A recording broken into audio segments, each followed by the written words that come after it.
Oh, apparently I am live trying out my new webcam. It does seem to be a little bit better quality. There's still some fuzziness, still better quality than the last one. Yeah, coming in with no announcement. Nobody, nobody in chat. Nobody knows I'm doing this. Just to do a live demonstration at almost 2 in the morning of my new webcam. And I suppose in the future I'll try doing some better lighting and stuff for these things. Like when I'm ready for the new release live stream, I'm gonna spend some time and get that set up so it looks decent. But this is just turning the normal light on, plugging in the new webcam, and let's see what's going on. And if anyone picks up on the fact that I'm here and pops in, well, okay, apparently there's 3 people watching now. If anyone wants to, someone did a thumbs up. I'm just rambling, not doing anything, people. I'm just avoiding going to bed. Aha!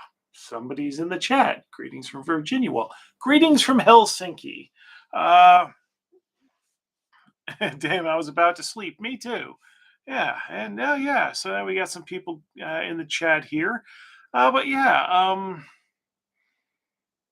yeah. I don't know if any of you saw the last live stream, but just say in the chat or in the comments in the video, I guess that's after the live stream ends. Do you think this camera is better quality than the last webcam? It looks better on the screen I'm looking at, but then I don't know what you're seeing on the other end. Greetings from Missouri, someone say. Well, Virginia and Missouri. Well, what a diverse crowd we have in attendance today. Yeah, but hopefully this is the end of the potato cam era and the start of the my home is absolutely unlivable because of all the books piled in here. I think it is a better cam. Well, very good. Greetings from Germany. Yes. Well, you're only, see, at least the people in Missouri and Virginia, it should be a human hour. If you're in Germany, why are you still awake? Me, I'm a mess. Why are you awake? So yeah, so if we're going to have an audience, I guess I need things to talk about then, and then you'll keep me up until I should be going to bed. Well, until the sun comes up or something like that. I don't know.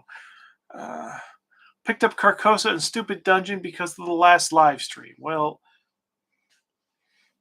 why only those two? Oh, sorry.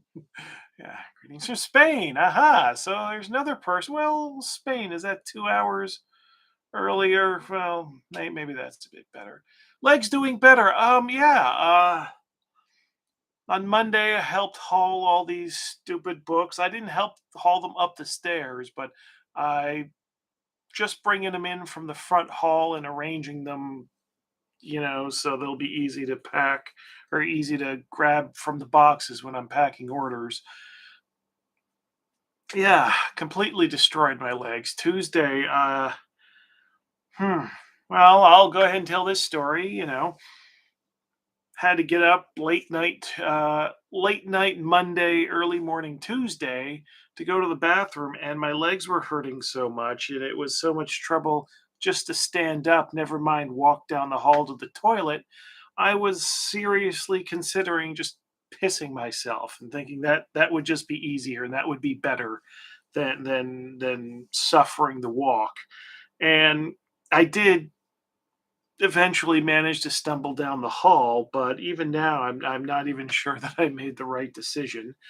And then later in the human morning, I had an appointment with a nutritionist, and God, stumbling in there, and then having that was the first face to face meeting with the nutritionist. It was an ugly scene. I was not a composed, stable, rational human being. But then I'd already had a spa trip booked for Wednesday. And we had gotten like a discount gift certificate back on Black Friday in November. Not only is Black Friday a thing here in Finland, they expanded all weeks called Black Week discounts. We got discount to a spa, and so that was actually great timing because the day after I was that much of a mess, the travel wasn't fun going to the spa, but then it was just spending hours in pools and jacuzzis and getting the water jets going on my feet and knees, and you know, um, yeah, and then I could walk without too much pain. I mean, so yeah, the Raji that crawls. Yeah, that well, I I couldn't even crawl because my knees are so fucked. So yeah, not even crawling. Maybe I could have rolled. I don't know. But yeah, that's the story of my legs. They're doing decent here. I got home today and then had to go right out, and the camera. They tried to deliver it while I was gone, so I had to pick it up from the post office. So I had to run up and down the stairs a few times today. So yeah, legs are a little sore, but the general trajectory has been for improvement when I'm not picking up and moving around over 100 boxes. It's just not continuous improvement. But in the past, when my legs have gotten really bad, when it's hard to stand up, it's taken a lot longer to recover. So even when I overdo it, recovery is faster now. So will you be showing off any books today? Not today. This was just about showing off what I hoped is a better quality webcam. Uh, the books I will be showing off that when I will actually schedule that when I'm going to be showing off the books and preparing for the sales. But I have to move my domain and whatever that entails. And it's my understanding that for a few days, it's a bit tricky for the internet to find your website when you switch domain providers. As soon as that is cleared up, then everything's going to go on sale because this shit needs to get out of here. This is just awful. Yeah. Yeah. What else? Oh yeah, had a at the spa did a little video that did not quite turn out as planned. Yeah, the wind. I mean, you could hear it in the trees a little bit in person, and you can see the trees moving, but the wind was absolutely not making that noise in real life. But yeah, it made a lot of noise in the cell phone camera, right? So yeah, okay, I've gone on about okay. Any other questions? And oh god, there's 8 people watching. It's 8 people just sitting around going, "Oh, look, I've gotten a notification. I'm going to drop everything I'm doing. Can you talk about why Better Than Any Man was reprinted?" Well, it's been almost 10 years since it's been out. And people say they have a hard time getting a printed edition or that it's a bit expensive. But then some people say they get lucky on eBay or whatever. But mainly, I've heard so long that it's my personal best work and some people's favorite work from Lamentations that I thought, okay, let's do a limited hardcover run. I mean, I know I put thousands of them out there for free, but here's a, here's a more durable, fun version. I don't know. Why not other free RPG Day books? I went Fish Fudgers was an April Fool's book, not a free RPG Day book. Uh, I mean, the Kelvin stuff, as more and more of it goes out of print, then will eventually, it looks like it'll be quite a ways down the line. It's my hope and intention to eventually do an adventure anthology green, but a lot of his stuff's still in print, so that's a ways. Yeah, but like other things, like Vaginas Are Magic or James Edward, Raggy the Fourth Eldridge Cock, those things were hardcover to begin with, and Doom Cave of the Crystal Headed Children is already in a collection, and the Kelvin collection. Ah, Yuka's in here. Hello. Oh, geez, what are you doing up after 2 in the morning? My goodness. Yeah. So what else hasn't? What other free RPG Day stuff hasn't been collected then? Slugs. Yeah, I guess someday that goes somewhere. I don't know. Yeah. But Jim, we raid you from my channel. Okay. That's. Oh no! What are you doing? Taking my panties? What is this? What does a YouTube raid actually entail? I don't know. Um, yeah. So I didn't have any great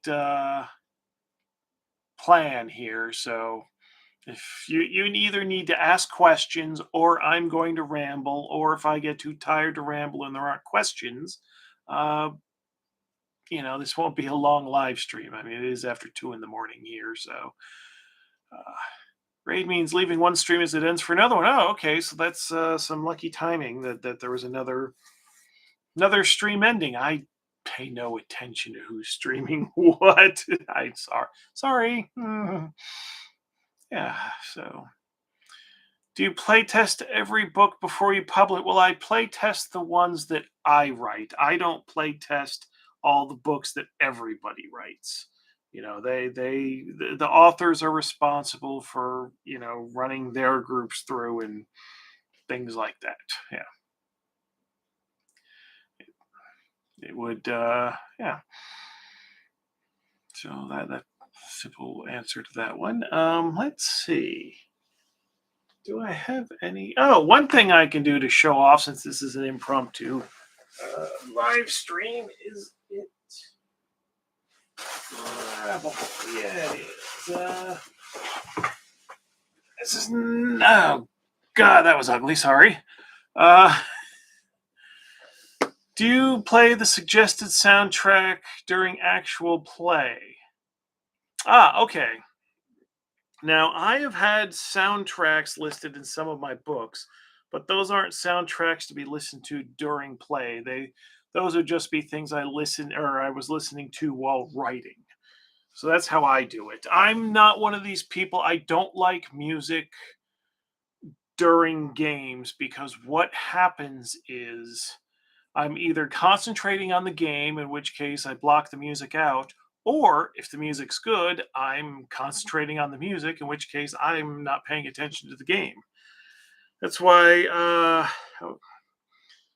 That's why I've been. I think a couple times when I had a booth at Spiel, they there was this gaming music soundtrack company with a booth nearby, just playing their music all the time.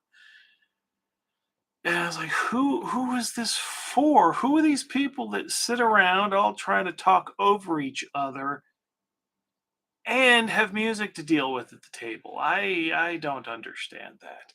Anyway, I want to talk about one of my own recent purchases. This is not an LOTFP item, but yeah, quick question. This is showing up mirrored on my screen. Is this showing up right ways around on your screens? I guess that's the first question I need to ask. Yeah, it's correct. Shows up right here. Okay, very good. Good to know. So yeah, oh god, I'm not even sure. This is gonna be a weird unboxing if I can't show you taking stuff out of the box. But I mean, I haven't read through this. I'm basically just doing a Let's see what's in here. I don't know why I'm advertising someone else's thing, but just to fill time. And maybe if some of you people buy it and I'll be considered an influencer, more people will actually listen to me and maybe start sending me stuff. I don't know. Again, I haven't read through what you use with them, but I have I have no idea what language that is, but it is in English. It's in English language gaming. Well, it's a game, so it is in the English language, but the title is not. The premise of the game is basically late 17th century Switzerland. And it comes with a deck of cards here that's got all this stuff. Again, I don't know what this is yet. Yeah, who puts that out? Who does put the EMDT? Who's got the? See, pick around. This is how it advertises itself. And where is the? This is Gabor Lux's game. But yeah, who's the company? I don't know. I just went to some. They were selling it off a big cartel site, and I bought it there, and it arrived the next week. And I just thought, wow, at the price they're selling this, they obviously didn't spend as much on their boxes as I had to spend on mine for Big Terror in the Streets. I got reamed on the boxes. Holy shit. This is neat. It's got a calendar in there.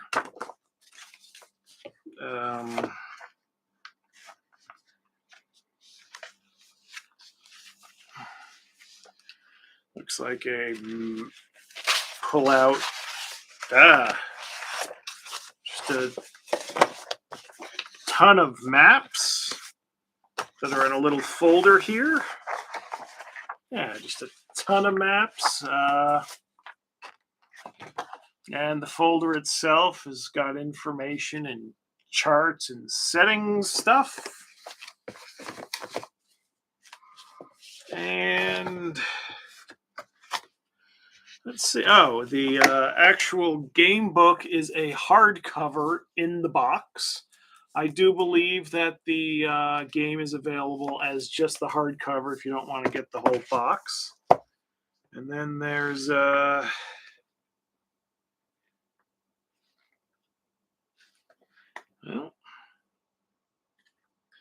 this looks to be see, I'm not sure if this is like a hex crawl or an adventure or what. As I said, I haven't read any of this stuff.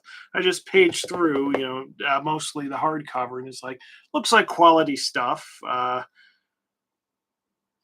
Mr. Lux is not a purveyor of crap, usually. Yeah. Time period setting is late 1600s Switzerland. And so, I just thought it'd be a neat thing to show off.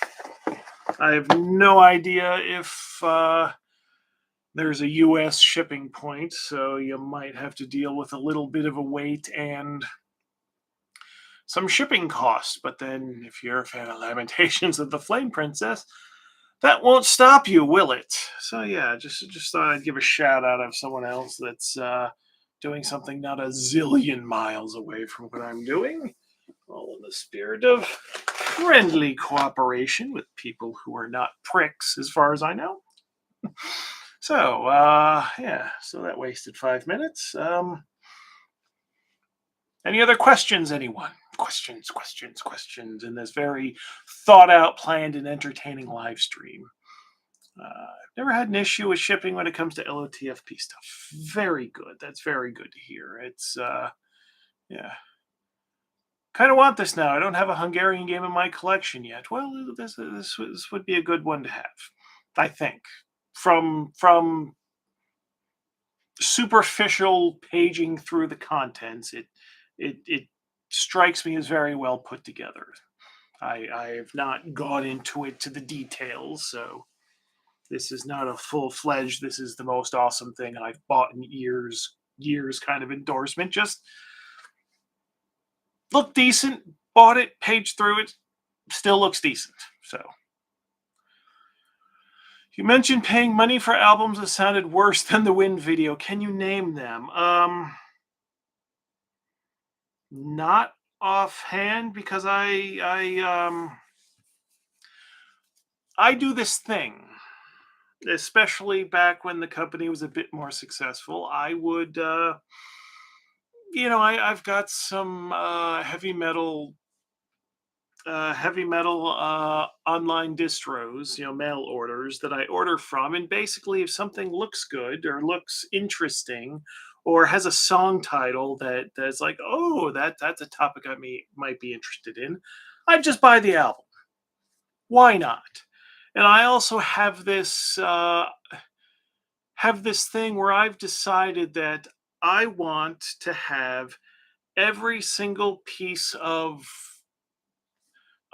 death or black metal recorded in Sweden or Finland or Norway or Iceland or Denmark from 1993 or earlier, as long as it's pressed on compact disc. Vinyl is too expensive for my means and takes up too much space. Cassettes, who gives a goddamn? I'm not dealing with cassettes anymore. So it's on CD. And, especially in the past few years, more and more of the old demos have been pressed. And it's like, oh, God, I'm buying some old demo from 1989 just because I decided I'm going to have this kind of library, and some idiot just pressed it on CD. So it'll go in one ear and out the other, but some of it just uh, sounds like I don't even know. It sounds like a broken fan, some of it. And it's like, well, this goes on the shelf. I bought this and I don't remember. I just yeah. Yeah, so I mean, a lot of the I mean, even some of the stuff that's like famously bad, like some of the early Dark Throne black metal stuff. It's Ulver, the third Ulver album. Jesus, I can't. Oh God, yeah, it is late. I can't remember what it's called or what the name of the album is. I'll look it up. But the third Ulver album. I mean, it's not as awful as some. I mean, they did it on purpose, so it's still.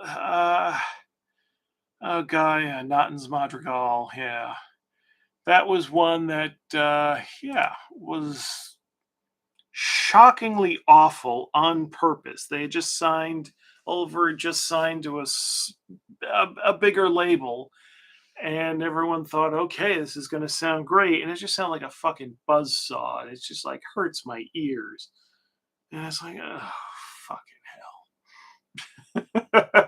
hell. Yeah. Yeah, there's some awful sounding music out there, and I mean, the kinds of musical production that people like, of course, is going to be different from person to person. I just don't get the people who like things that they describe as sounding bad. I can understand liking an album despite a bad sound because, especially, 20, 30 years ago,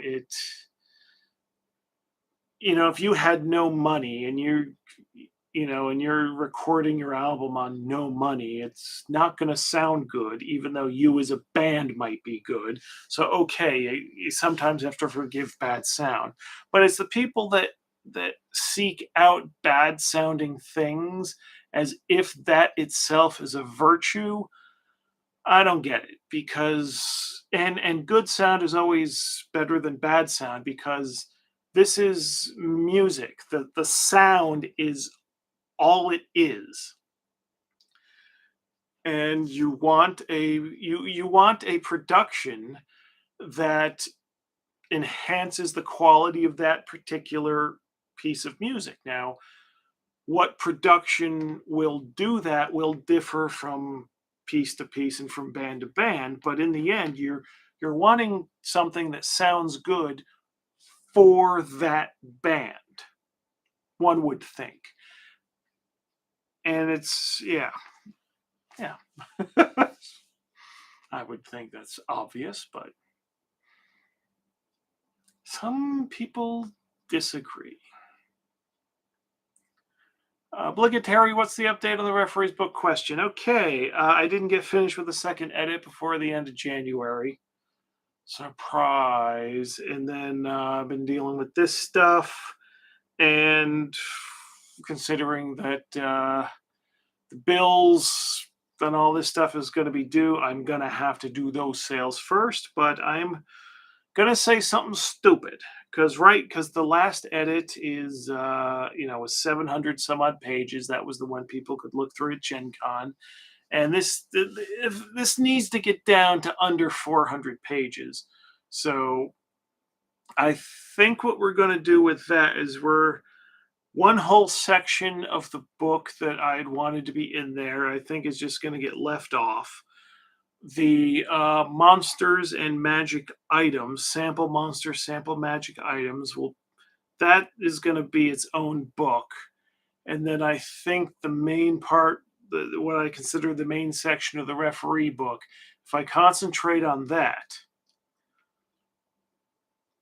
it could be ready to go. Not printed and ready to sell at, but ready to go to press by the time I leave for Gen Con. And I know by saying that out loud, I've completely fucking jinxed it. I am really not intending this to be like Boyhood. It took 12 years to make. So I think separating out the monsters and the magic items, and that's all pretty much done, but that's not the main thing. So that's not the main thing I want to concentrate on. But the main thing, I think, if I concentrate on just that and making that its own book without all this other stuff attached, it can be a manageable sized book and get done. So we'll see how that works. Okay. Have an excellent stream, guys. I must weather the outside in search of pizza. Who goes out to find pizza? That's like the most traditional thing to order in.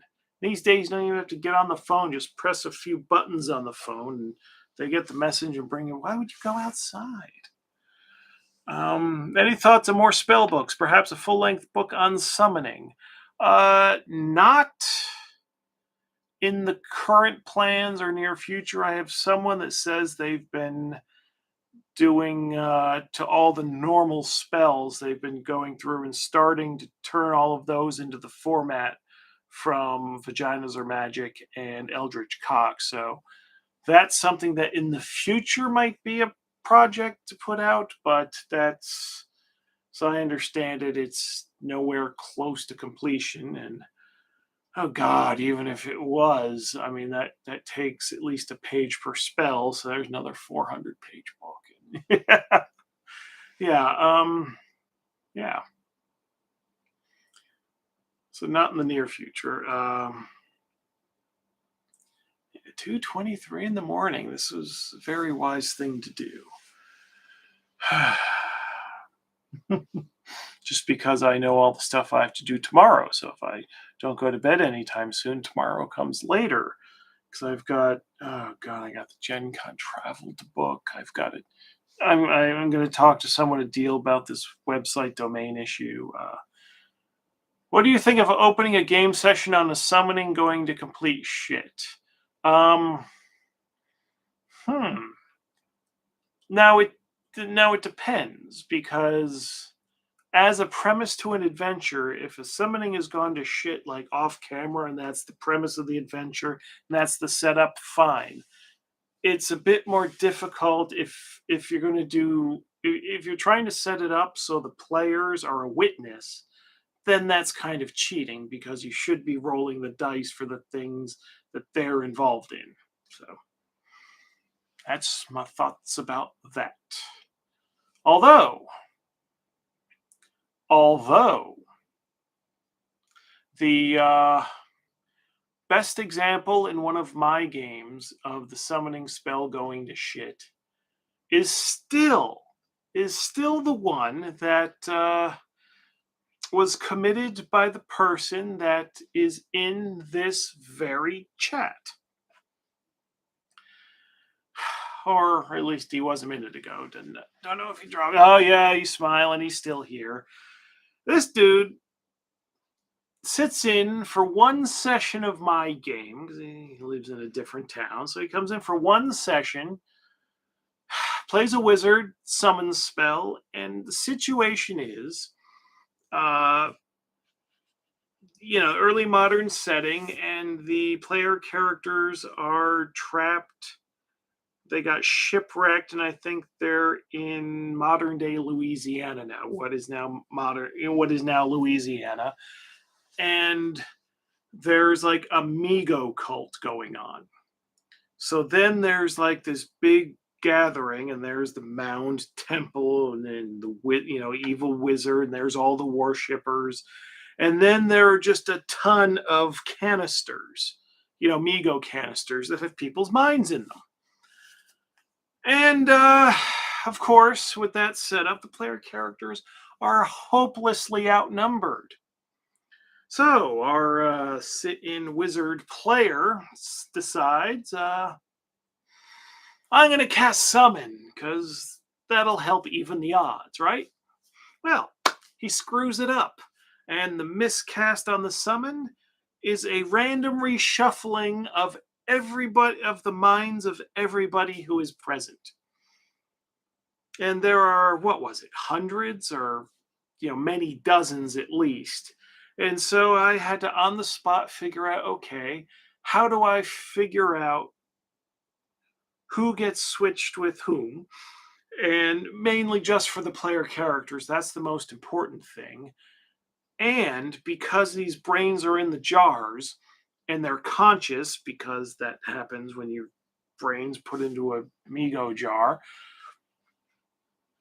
there's a chance that players will have their consciousness switched into the jar. And that becomes a whole thing. It basically changes the entire campaign at that point, because nobody has the same character in the end. I think a second level fighter suddenly got transferred into the main bad guy wizard. So now one of the player characters in this low level group is now a 6th level wizard. And it was just absolute complete mayhem. And then of course he never shows up for a game again. So that's still the most screwed up thing that has ever happened in a game session that I've been in that involves summon.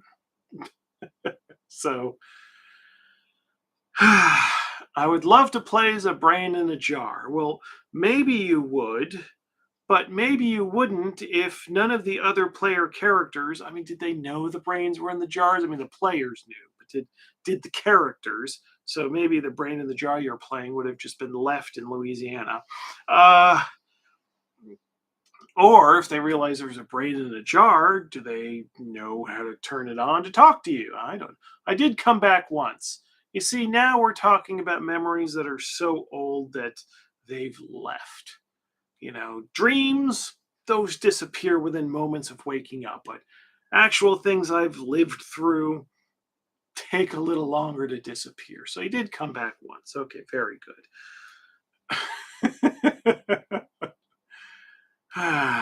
Yes, memories. That summon spell. It's, I can't say this is the reason for this because people were doing it ahead of time, but in my games, if anyone has the summon spell, nobody ever wants them to cast it. It's like your wizard's walking around with a little nuclear bomb, and you're like, can we nuke them? No nukes, no nukes, no nukes, no nukes. Yeah. I cast summon that time as well, but it didn't make as big of a mess. Well, that's probably Why it did not stick in my head. I just remember the disasters. If things go normally, it might as well not exist. Oh boy, yeah. 13 people watching. I invite all 13 of you, if you're not already in there, to go into the chat and explain to me why you would be watching this. This is important market research, I'm sure. Yeah. Still trying to convince my players that summoning is a good idea. They still didn't do it and probably never will try. Well, what you need to do is present them with overwhelming odds that they figure, oh, well, we're all dead anyway, so let's try this summon thing. Maybe it'll help. Ha ha! I'm watching this because I care about you. Well, thank you. But I can say that I will only do live streams. Number one, if they're scheduled. And so then, oh God, I'm stuck doing it. But there will be a purpose to a scheduled live stream. Or I'm bored. I promise. This is the promise. For all of the complaining and then journaling my miseries on my personal Facebook page, that's never what I'm going to just open up a live stream to do. That I'm not going to do unless somebody asked how my legs were doing and I went into the sob story. But it's never going to be my purpose to open up a live stream and go, everything sucks. I can have that much self-control. Yeah. I'm watching this because I went onto YouTube and saw the stream of my top suggestions. So there you have it, everybody. YouTube says that this live stream and this channel is a top suggestion. This person saying they must have hit the bell. Well, I like to think that this is, being suggested to everyone on YouTube. And of everyone on YouTube, 16 people thought it was a good idea to tune in. Yeah. My sleeping rhythm is whacked, and I was browsing YouTube and I saw you were live. Yeah. So, fledgling referee and really like your system, and let's see, and you out firearms and that work and skills. Question: how do you get players out of the D&D mindset to LOTFP? Well, if you use any of the published adventures, that should do it. They'll not survive. And they'll realize, wait a minute, we have to approach this differently. Because especially in the early days, I remember one review, I forget who did the review, but Lamentations Adventures were described as being constructed to punish D&D players for playing D&D. And I was like, perfect. What a great tagline. So are you taking questions? Yes, I am taking questions. As a matter of fact, that is pretty much the sole content that's going to be here. I was just going to pop on, test the webcam and see what it looked like out in the wild. And then, just going to ramble on for a couple minutes and log off. And then people showed up. Now you're all badgering me. You want to know things, you nosy. Yeah. What is your favorite module of all time? Well, I'm not going to include LOTFP stuff in this. So what would be my favorite module of all time? And this will be different, I think. Oh, boy. Now I'm... So when's the OnlyFans going live? Favorite module of all time is probably actually Death on the Reich. For Warhammer Fantasy Roleplay. Because that's got dungeon adventuring, social stuff, hex crawl. Yeah, that's probably it. If we're wanting to stick to Dungeons and Dragons kind of things, I would think that my favorite module of all time, conceptually, although I think it fell down in the execution, I really liked the scope and what Master of the Desert Nomads and Temple of Death, X4 and X5. I really loved what those were attempting to do. I also, I'm gonna forget all sorts of things because there were so many and I don't remember it. Desert of Desolation series. I like a lot conceptually of what that is. And then, but I really think that Village of Hamlet and Keep on the Borderlands, mainly because those are the ones that I've played most and have come up with so many little tricks or noticed things or have had people try all sorts of different things. And so I have more direct experience with those, and like none of the experiences are bad. Let's see. I'm running Death on the Reich right now. See, it's so popular. It's encouraging. Last night, a cat puked on the book. Well, uh, okay. Okay. Oh, so when's the OnlyFans going live? I know people are saying that as a joke because, you know, I get naked in videos, and like nudity has been a running joke in LOTFP since almost the beginning. I think when you know, but especially with some of the racy nature of some of the videos from this past year, I gave serious consideration to having opening up a channel on Pornhub and using that as a promotional channel. But there were several reasons that felt like a bad idea. But that was something, yeah, that was something I considered. What tabletop RPG book have you used most practical book? Um, the LOTFP rules and magic book, because when I'm running games, it's LOTFP, and people always have a question, and I can never remember the damn rules. What is this? If you do this, this, and that. Oh, fuck, let's look it up. Yeah, okay. Aside from that, probably first edition AD&D Player's Handbook. Uh, Nudity should be normal. Well, not to shock anyone and not to, get this video pulled by YouTube, but I'm nude right now under these clothes. So, yeah. Um, what's the biggest thing that nobody or few ask for in books, but you find it integral? Um, er, er, huh. I don't know offhand. I don't know. I think, yeah, I don't know. I don't know. Still in track for new releases next week. Yeah, the that's what's in all the boxes here. I want to start getting rid of them. But yeah, not probably not this coming week, but the next week. I'm hoping, because I gotta move my domain to a new registrar or provider, whatever the hell it's called, and I need some help doing that. And I think that's going to happen tomorrow, because the people I bought my current domain and email set up from, that was like 20 some odd years ago.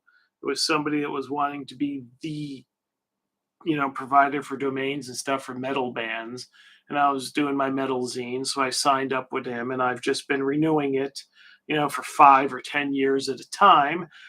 And the past couple months, they decided to change the back end of the email, and they decided then that, you they just made a bunch of changes that turned it into a load of load of shit. And I'd rather just start anew with someone else who hasn't fucked me like that, instead of trying to figure out what the hell these idiots did. So yeah, let's see here.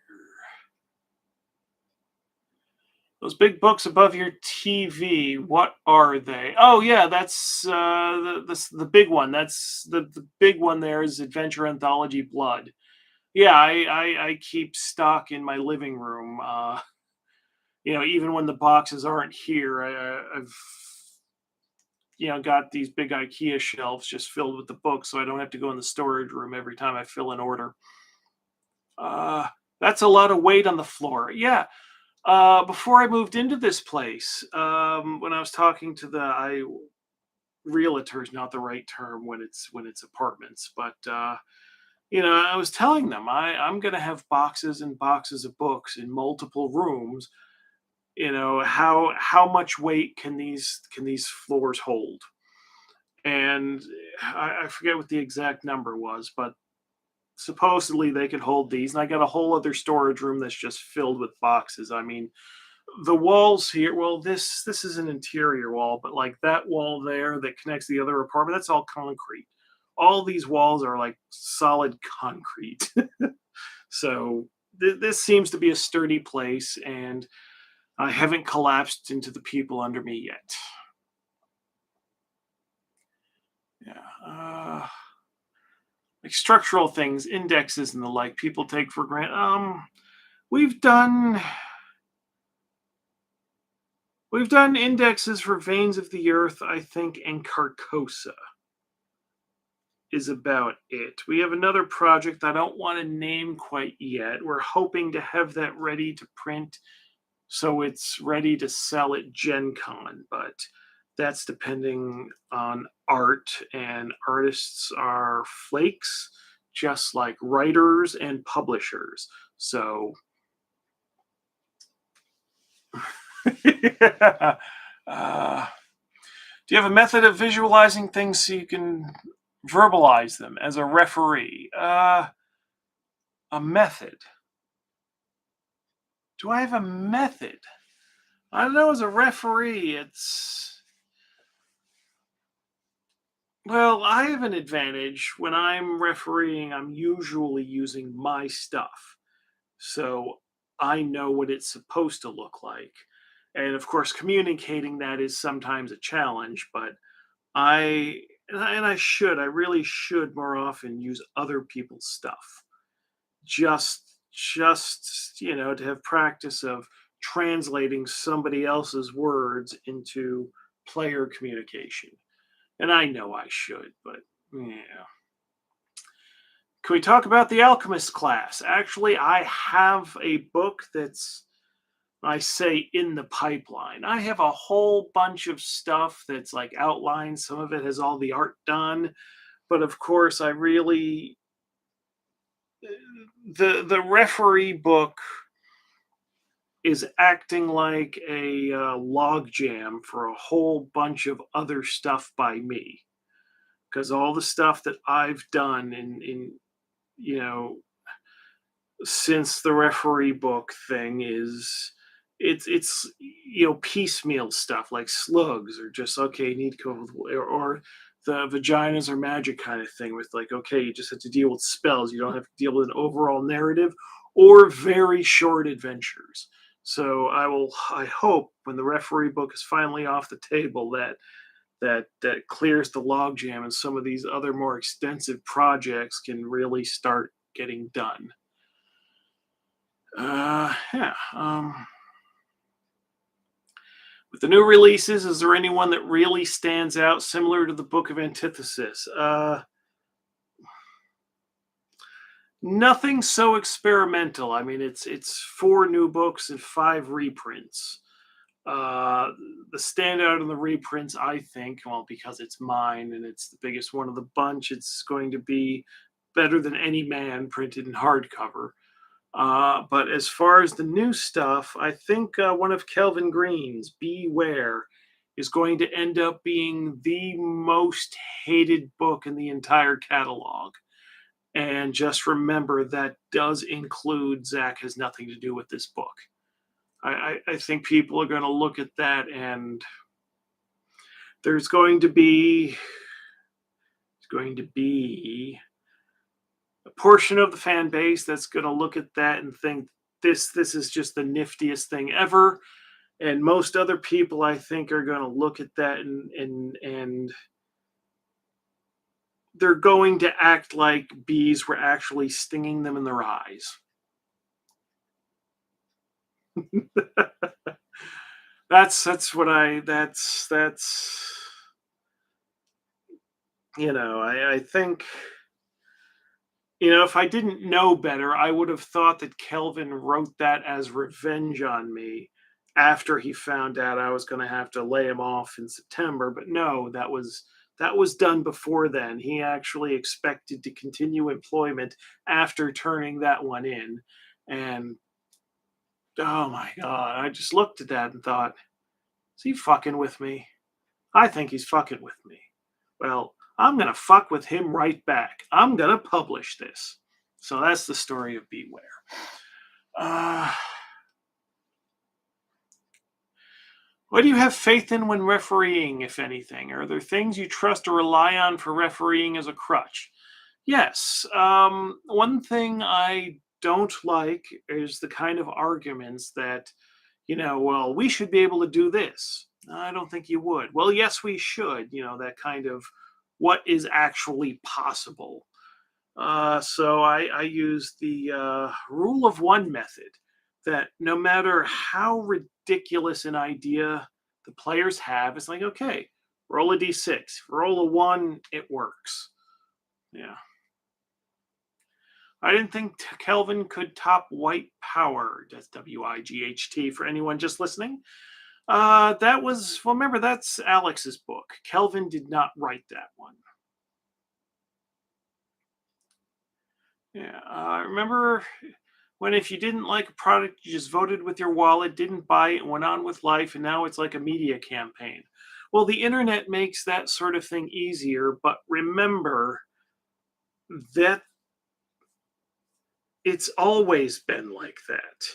I mean, always, always, always. Like book burnings have existed as soon as there were books, especially in the once the printing press came around. Then you had lots of books you can burn, mass-produced books, all ready for the burning. So I remember in the 80s, this is one of these stories that I heard secondhand and may have the details wrong because of that, but I think in the 80s, I don't know if it was an official Hero Games product or some third party thing, but there was a Champions adventure where the plot of the adventure is you time traveled back to World War II and you had to save Hitler's life. You had to save Hitler from being assassinated because what was going to happen if he died was going to be far worse than what actually happened in the war in real history. And apparently people got real pissed off at that and the book was withdrawn. And also, then there was, this didn't even get to the point where the public got to see it, but the original version of Palace of the Silver Princess got to the point where it was printed, copies were handed out to staff. Somebody saw some of the art with it and decided, okay, we are destroying all of these. So, yeah.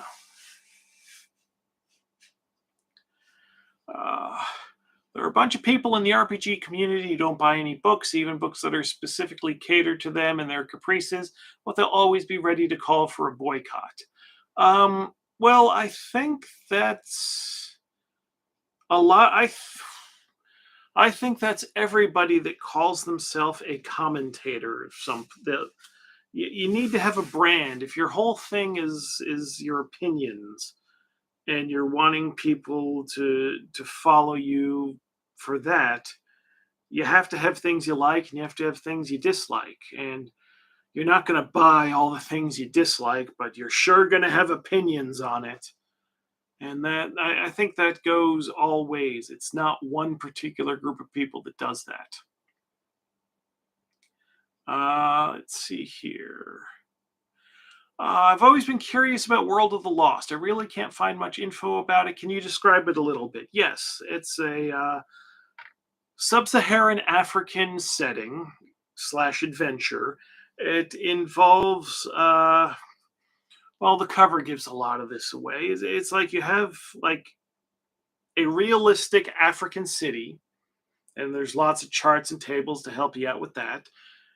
And then there's this mysterious plateau. Think of, what was it, The Lost World? I think because that was one of the stories with Professor Challenger from like 100 years ago, or even late 1800s. I don't remember when those were done. The Lost World, but basically there's a plateau that where a spaceship has crashed, and so there are mutants running around, but there's also dinosaurs, and so you're exploring that in African setting. Yeah, Arthur Conan Doyle's The Lost World stuff. Yeah, okay. I can remember a thing or two at 3 in the morning. Very good. And what remember the days? Well, no, because I wasn't born yet. But it must have been nice to live in the days where you can just name your main character Professor Challenger and it works. There was nobody there to type at you. That's dumb. My players are currently trapped in the world of the Lost. I can really recommend this. There's so much in there. It's a great adventure with so many open endings. Yeah. Even if your players don't want to do the main quest, there's still so much trouble they can get into. And that is a sign of a good adventure when there's so much trouble they can get into. Very good. Yeah. Yeah, let's see. New cool title, First Book Burned. Okay. Yeah. I've observed that players really enjoy LOTFP when actually playing it, meaning the content is solid. Well, thank you. I mean that in the end is the whole point. It's like, yeah, we've got some weird inspirations and content choices, but in the end, these things are all meant to be played.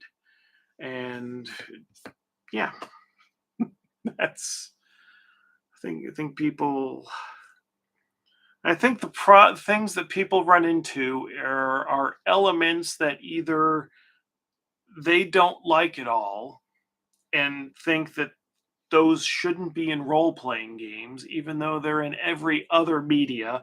Although, to be fair, people usually complain about it there. But my thought is that anything that has ever existed or could exist or can be thought of can belong in in fictional stories. Yeah. Have you been overloaded with submissions since your last video? I have not been, no. What would be the least weird LOTFP products outside of the core books? Uh, no Rest for the Wicked, I think, is an entirely non-magical kind of war tragedy adventure kind of thing. Uh, what else would be least weird? Yeah, because that's what I'm thinking of. What doesn't use the weird or magical things? Uh, I don't know. Well, I think the people would be a better judge of what's not weird. As me as the publisher, I mean, the fact that No Rest for the Wicked is a non magical adventure is itself weird in context. That's just a real gut punch. James, what shall be your next adventure? I don't. Well, I've been announced as a guest for the North Texas RPG convention, and since they're bringing me in, I have to run some games, and I think I'm going to have to put something new together. I think that's the best thing to do is use them Texas bastards for playtesting. So I've got a couple of things, and that's a good thing about running the adventure. I only need notes. I don't actually have to write the fucking thing out. Yeah. So yeah, I've got a couple of ideas of what that might be, but I will. Well, the conventions at the beginning of June, so I'll start worrying about that at the beginning of May. Frankly, that's Any plans on a reprint of Octoplanetary Blade? Not at this time. Although I wonder, we might need a couple other things, though. I mean, at some point there might be an adventure anthology Reeds, maybe. I don't know, because his stuff. I mean, the Obscene Serpent Religion 2, I think, is out of print. Broodmother's out of print. Yeah, so we just need a couple more things for him to come out and sell through, and maybe he'll get his own adventure anthology. I don't know. Maybe something with the Duvenku. The thing with the Duvenku is it can't be forced. It's I don't want it to be like the Doctor Who with the Daleks. It's like, okay, here's the Dalek appearance this season, or Star Trek. Okay, here's the Borg because they're a favorite. So yeah. I like low or no magic. LOTFP is my favorite rule system for OSR, but I had a hard time with the supplements because I have traditional sensibilities. Well, oh boy. Okay, this is the kind of conversation I think she wouldn't mind me repeating. At the spa this past week, I had a problem that no matter what locker I chose before going to the pool area, no matter what time of day, no matter what day it was, there were more people there Friday and Saturday than on Wednesday and Thursday. There was always some naked guy right next to my locker. Always. There was I couldn't have a locker away from all the naked people. And that's me. I'm an American. It's like, oh God, naked people. And so like when I'm doing the nudity thing as like a gag for videos or pictures, it's supposed to be, oh ha ha, because you're not supposed to be like naked and showing it to people. And I was questioned about how could that upset me. Upset is maybe an exaggeration. It's just kind of, oh God, more naked people. Not really like, oh my God, naked people. But it's like, how can I be upset at the naked people, considering the kinds of things that I put in the books? And the answer to that was, I do horror. The things I put in the books, like the horrible stuff, because I find them horrible. Like if I stub my toe, I don't want to look at my foot for quite some time for fear that, one of my toes is just bent sideways. When I cut myself, I don't really want to look at it because, oh God, how bad is the cut? It's like last week I cut myself on cardboard, the packing boxes when putting together a couple orders to ship out. And it's like I'm imagining I'm going to look down at my finger and it's going to be split to the bone and there's going to be like oozy white fleshy. No, it's just a little slit with red cut. But like it horrifies me that, oh my God, how mangled am I? And so I think that's one reason why I do gore as like a creative, as a horror element, because the whole loss of bodily integrity is just fucking horrifying to me, even to the point of stubbing my toe or getting a paper cut on a cardboard box. So it's kind of like, okay, this bothers me, so that's why I put that element in the things. Yeah. Let's see.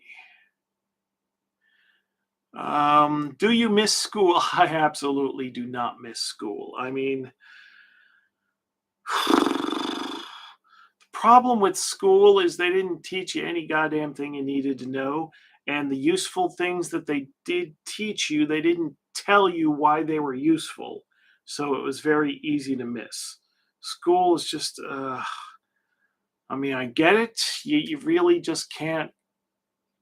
You're not going to pick things up by osmosis without going to school, but there's something really wrong. I graduated high school in 1992, so I don't know what things have been like for the past 30 years. But when I went to school, it was, oh God, it just felt like a complete waste of time in the moment. Please tell us about the new books and when they will be available in the U.S. store. Okay, new books. Only 2 of them will be available in the US store. Only 2 are going to distribution. Most are limited print runs and will be sold only from the EU web store.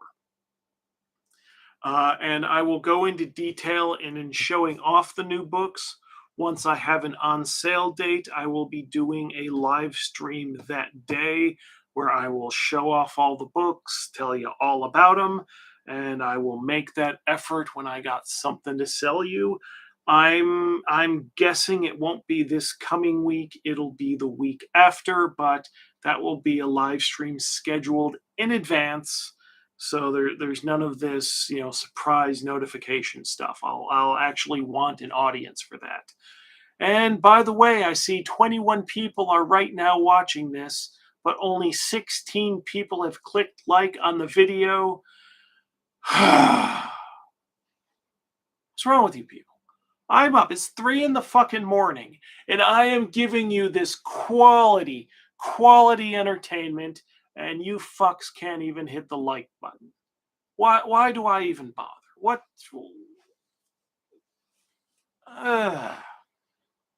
And look at that, I'm up to 23 likes now, just like that. Sheep. That.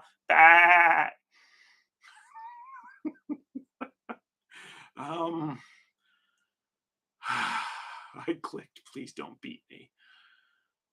Would you ever consider a supplement that collects all the LOTFP classes from across all the books? That's not an awful idea, but then I'd have to go through all the books. I mean, who besides me and Zach have put the new classes in?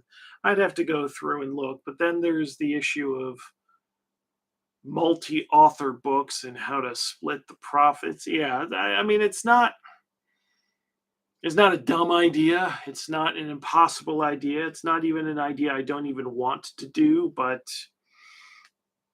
not in the near term. Any adventures in colonial America? Is this a joke? Are you setting me up? No, that thing that I was talking about, that if the artwork is done on time, could be done for Gen Con, is a massive campaign supplement in colonial America. More details once the schedule is finalized for that. Let's see. Do that class book, but make them like reversed, and some with modifications, and how to take them and change them for different campaigns. Oh, great. A compilation. The whole point of doing a compilation is just be able to get books out there with no additional work. No. I don't know. I mean, like the Mushroom Mans. I mean, it's like Uber sheep. Yes, patriotic gestalt. I very much appreciate you. You are always tipping on the videos. You're giving the super chats. You are my kind of maniac, but a maniac nonetheless. So thank you. Yeah. Jesus. Let's see. Treat it like Seclusium, random esoteric creature generator, etc. Are you talking about the class book? Would you ever consider illustrating a whole LOTFP book with photography only? Yes, I would consider that, but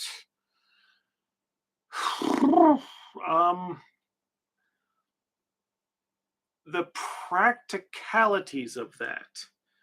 I'm assuming you're not meaning just going out and getting, chance pictures of roadkill and shit like that.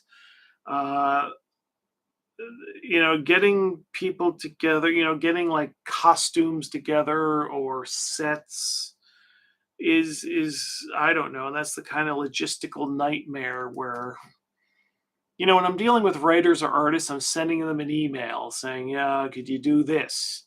It's they're not building anything, and the people that are building something, like the book manufacturers, I have very little contact with them. I don't know. Yeah, I mean, getting in costumes and in situations and designing photos. Yeah, that requires a coordination and budget far beyond, because I'd have to get a proper photographer. I'd have to have someone actually make all the costumes. I'd have to find people to be in the costumes. And it's like, okay, I've got to coordinate all this stuff to get one picture done. And we've successfully done that a couple times. And that was just getting someone in front of a costume in front of a blank screen. Like Vaginas Are Magic. We got a photographer and we got someone in the costume, but there was like no set. It was just in a photography studio with a backdrop. Uh, let's see here. Want to do stuff like promos, like live action stuff. Yeah, I mean, like now that I've got the video, the YouTube channel more active, I have so many ideas, but it's the practicalities. I mean, my original thought is I would almost never be on camera. And how has that worked? So, yeah, it's I do have ideas, and some preliminary work have been done on proper promotional videos and not just like comedy skits and stuff. Well, the thing with the wind was supposed to be a promotional video. I mean, it had a little bit of information, a little bit of, but then the wind made it something else. Uh, Olive, Mr. Raji, every inch has been on camera. Not exactly true. There's 1 inch that hasn't. I would love to dress as the creatures in a module and have a promo where they just destroy a PC party. Yeah, see, the thing is, though, I mean, even getting like cheap trauma level production is still beyond my organizational capabilities, because my organization is shit. And the thing with putting together a book, you don't need to organize people at the same time. You have a writer do writing. Okay, the writing's done. Then you have an editor do editing with the writer, so it's a little bit of coordination. Okay, that's done. Then you have a layout person, and they don't need anything else. They just need the completed writing. Then you have layout. Okay, now you know how much art you need. So then you go to the artist, and yeah, you need a little bit of coordination to make sure that they're doing what the author wants to look like, but it's still one person doing that at a time. I don't need, if I had to get the writer and the editor and the layout and the artist like all in the same place at the same time, we would never have made a goddamn thing. Uh, yeah. Better camera semen. Okay. You look refreshed and somewhat younger. Do I? Okay. Well, I guess swimming around in spa pools works. Are you aging in reverse? Oh, well. I'm getting more and more gray in the beard, and even this camera. Well, no, not even this camera. Well, yeah, you can see a little bit of the grays. Yeah, oh, yeah, you can see that. I'm not aging in reverse. Um, let's see. Oh, Seaman is that guy's name. Oh, okay. Oh, yeah. Okay. Yeah. It's better camera. Oh, yeah. Okay. Okay. I didn't see. Okay. Yeah. I hadn't. Okay. Yes, I wasn't looking at the context of. I'm just picking out comments at random and not connecting them to each other. Let's see here. The video is literally about not potato quality. Yes. So I think we've moved up. So what is this? Rutabaga? Turnip? I don't know. Um, let's see. Have you ever thought of making a cool cloth map of 1700 Europa? Well, it'd be about 1630. Uh, uh yeah, I really should. Although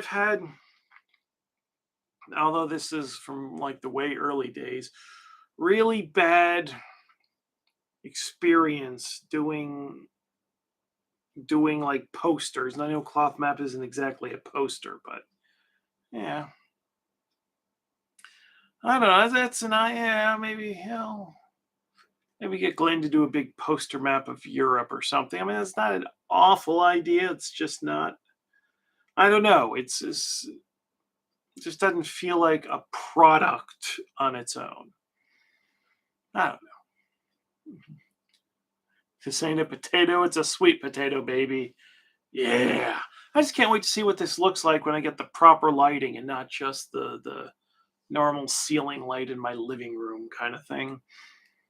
Maybe this could look really good because I keep seeing there's some people that have these webcams that look like full awesome video quality, like they're in a fucking movie.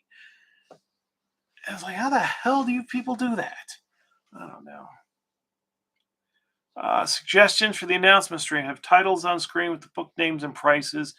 Oh God, uh, that might be a good idea, except for the fact that I have no clue how to put graphics up here live. So basically, maybe I just have a little sign here that it's got the stuff. I don't know. Some people use actual cameras for their videos. Webcams don't always cut it. Yeah, but my expensive camera, I can't just plug it in and have it work as a webcam. That'd be nice. I went down to the big electronics store in town, and asked about that one time, and they told me I needed some special converter that was going to cost almost €1,000, and it's like, no, no, no, no, no, no, no. Yeah. I mean, the camera I was using before this one, that's a camera that records in 4K, but when used as a webcam, cannot go higher than 720p. And it's technology. What the fuck? As someone who majored in creative writing, thank you for actually paying your writers. I don't pay my writers. You people do, because the vast majority of work is profit sharing. They get, we split the profits.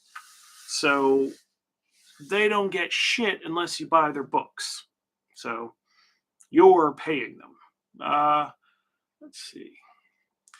You talked earlier about fear of injury. That's one of the things I like about LOTFP. You can die in a few hits, if not one. So how do you feel about a book of disease and injuries? Ah,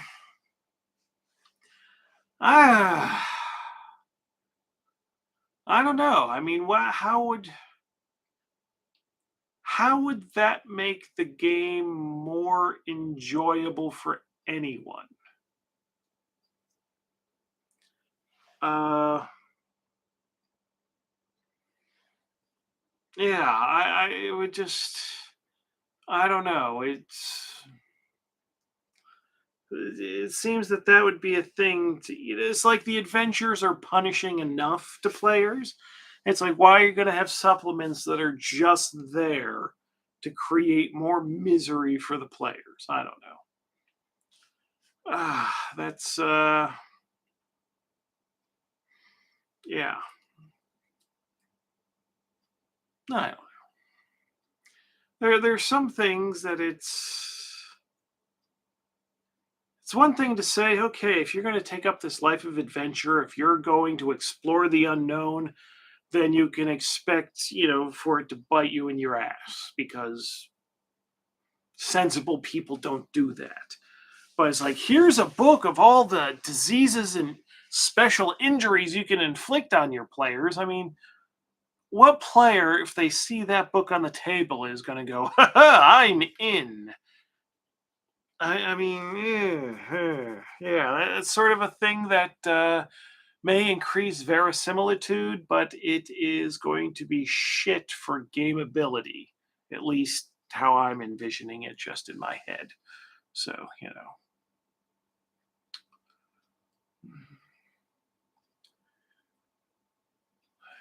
Like in some movies, characters being ill is cool, but well, would it be as cool if it's your character and if it's debilitating? I mean, it's I don't know, because it's one thing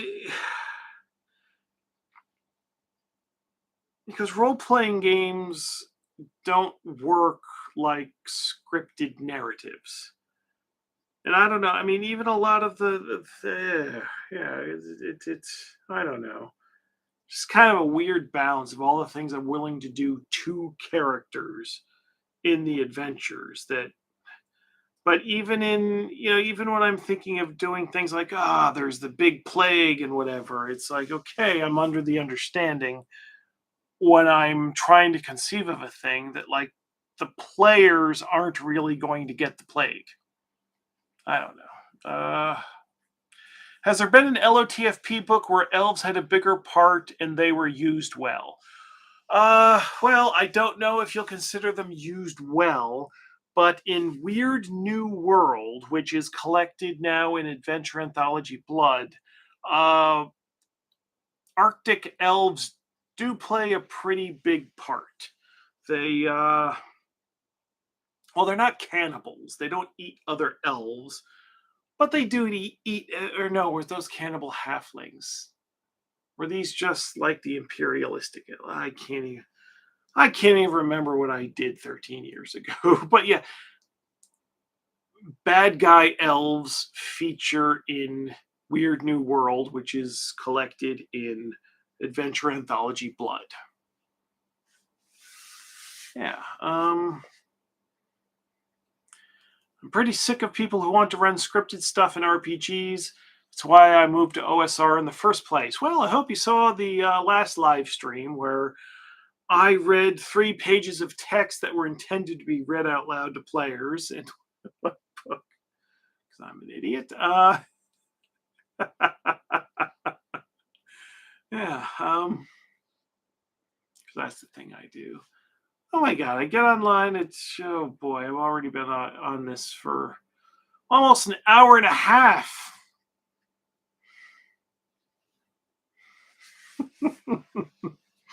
One of these days, I'm going to find an old phone book. And I'm just going to come on a live stream and start reading the phone book and just seeing what kind of response I get. And then I'm thinking, oh God, it would be a Finnish phone book, which would have its own comedy because even though I've lived here for almost 20 years, I still don't get the which syllables to accent. So I'll be reading everyone's name and Finnish people will find it funny. Have you ever considered selling books with props included, keys and such? Yes. But that greatly increases the cost. I guess I don't have the hookups for getting really cheap props made. Because yeah. I would totally watch for hours to hear you try to pronounce Finnish names. See, it's like, oh God, it's like my second wife. Her name, if you read it, is Maria. And I know damn well, and she was Finnish, and I know damn well other Finnish people, when they're calling her by name, don't say Maria. What did I call her the entire time we were married? Maria. Yeah. You don't accent any of the syllables. It's all the same. You just pronounce every letter. Yeah, how fucked up is that? Jesus.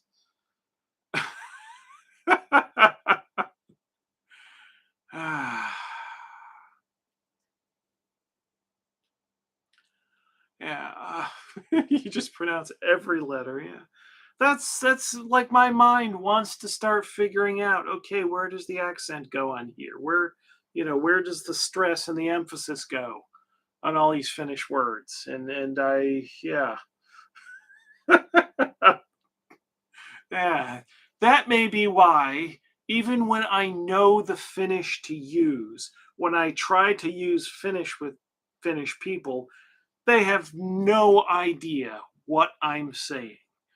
And then I got to explain it in English. And then they want to know what I was trying to say. And then we figure out, yes, I knew the Finnish. I just can't say it intelligibly. Which is why I really don't know much Finnish at all. Because every time I try to communicate with it, everyone looks at me like I'm an idiot. Making a book that can include marbles as a prop. Well, if it was something like marbles, then you wouldn't need to include it in the book. You know, what's your favorite color? Um, I don't know, because I like you don't see well, you see it in the couch, and then the drapes are also red, and then when I first moved into this apartment, this was going to be the red room. Red couch, red drapes. I got a red lava lamp, but that was before I knew that lava lamps, how they worked. I thought they projected the light with the weird globby, you know, things that would be on the walls. And so this room was red, and then my bedroom, it's all, the sheets and the curtains and the lava lamp in there were blue.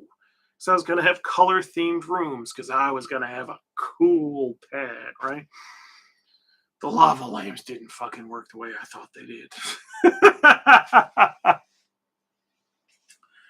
uh, um, yeah, but favorite colors, like I wear a lot of black, but that's, metal, Sounds very Mask of the Red Death meets a Dario Argento film. Well, it might be. I just thought, this was my first time when I moved into this place. It was my first time like living alone in Finland, and it's like, okay, I don't have a woman telling me, oh, that idea is really dumb and stupid, and why can't you be normal?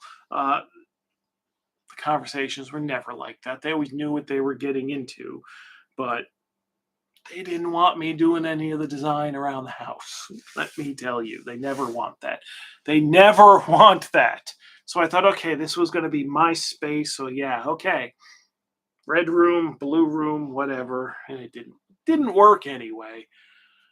Although the next place I move into, I'm wanting to get a bigger place with an extra room that I can just have a permanent video studio set up in, and then I will paint the walls like green screen color. And actually, maybe the ceiling too, so it doesn't matter what angle you got green screen going on. That's my next big dream. So buy all this shit so I can do that.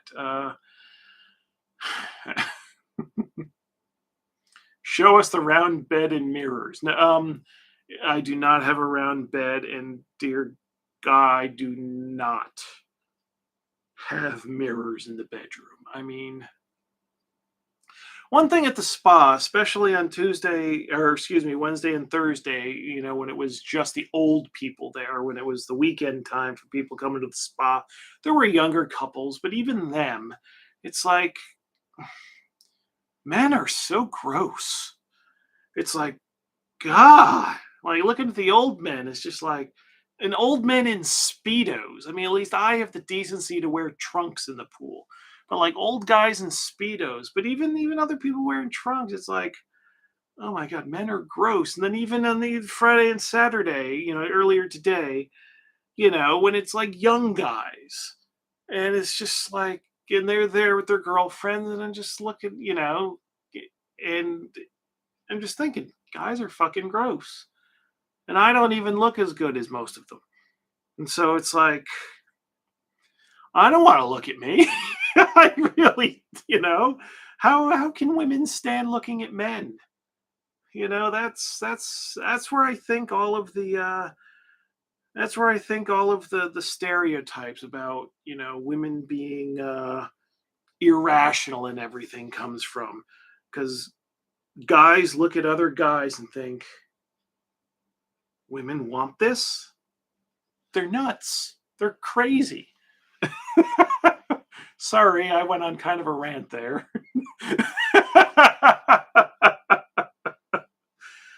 you know,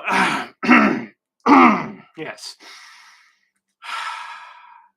What about a man like Schwarzenegger in his prime? Well, yeah, well, that's a man like Schwarzenegger in his prime. What percentage of people are that? And yeah.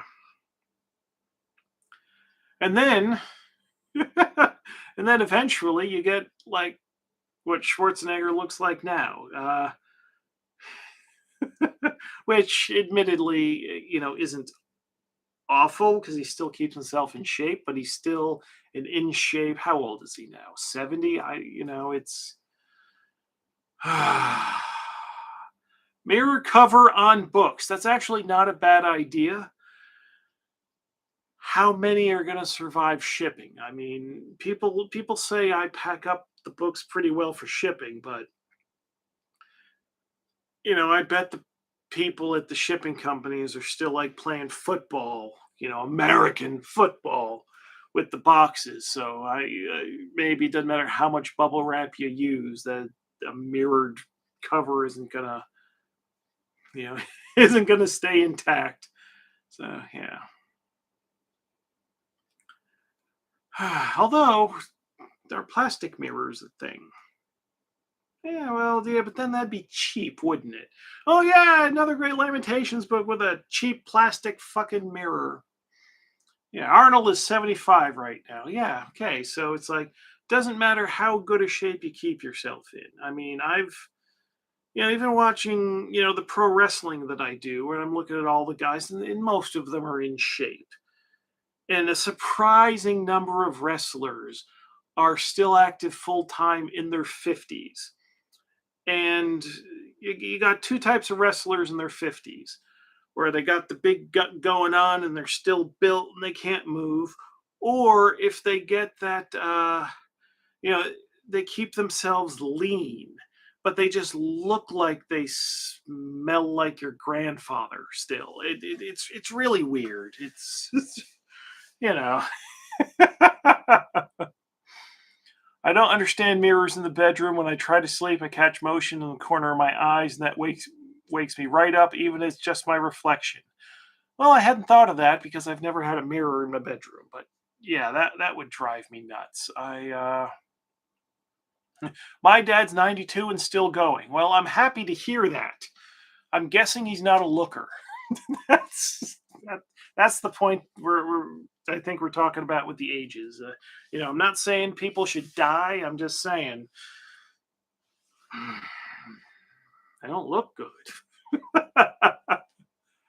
uh, do you follow the D&D themed wrestler thing? Brandon Cutler, I think he was called. Brandon Cutler, isn't he involved with the Young Bucks in AEW? I don't. Yeah, I like pro wrestling that for the most part is not real, but like realistic. So when people have outrageous gimmicks and are doing fan service, I like kind of reject it. I know this past week going around the internet, there was the match that Kota Ibushi had years ago with a blow up doll. And he basically gave himself a dozen Canadian destroyers with the idea that the blow up doll was doing it to him. And I just look at that and think, you fucking moron. Why? How? I'd like to take my pro wrestling very seriously. And I like that it's like for me to enjoy it while I'm watching it, I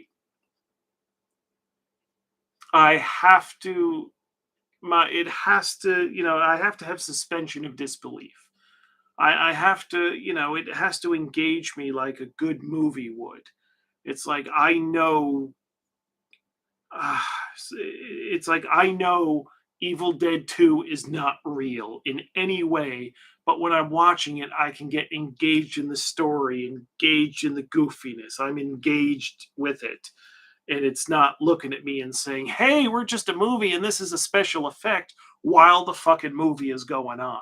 So when professional wrestling pulls that bullshit, it's I reject it. So you're not a fan of the wrestling pizza guy Luigi Primo?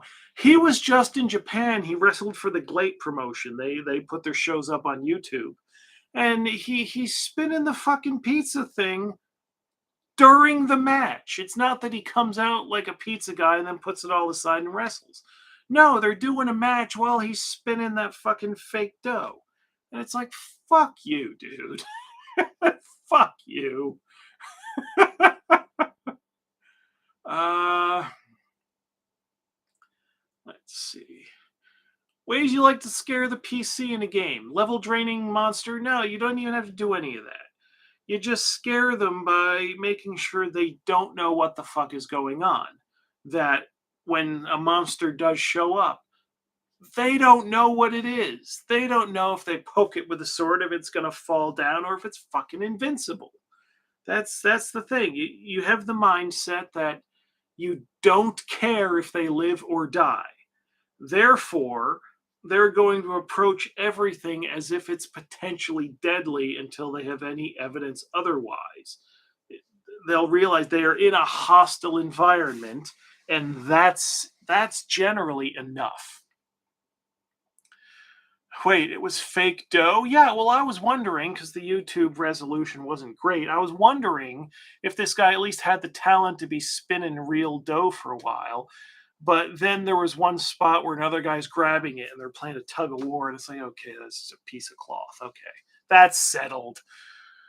Is living in Finland particularly conducive to producing horror adventures? Are Finns culturally predisposed to dark, violent themes? I don't think so. Because has Finnish cinema, for example, ever produced something like the Texas Chainsaw Massacre or Cannibal Holocaust or I Spit on Your Grave? Yuka could probably answer that because I don't know the history of Finnish cinema. But I don't. I find that like Nordic music makes more sense when you're taking a walk in a snowy field at night in the middle of winter.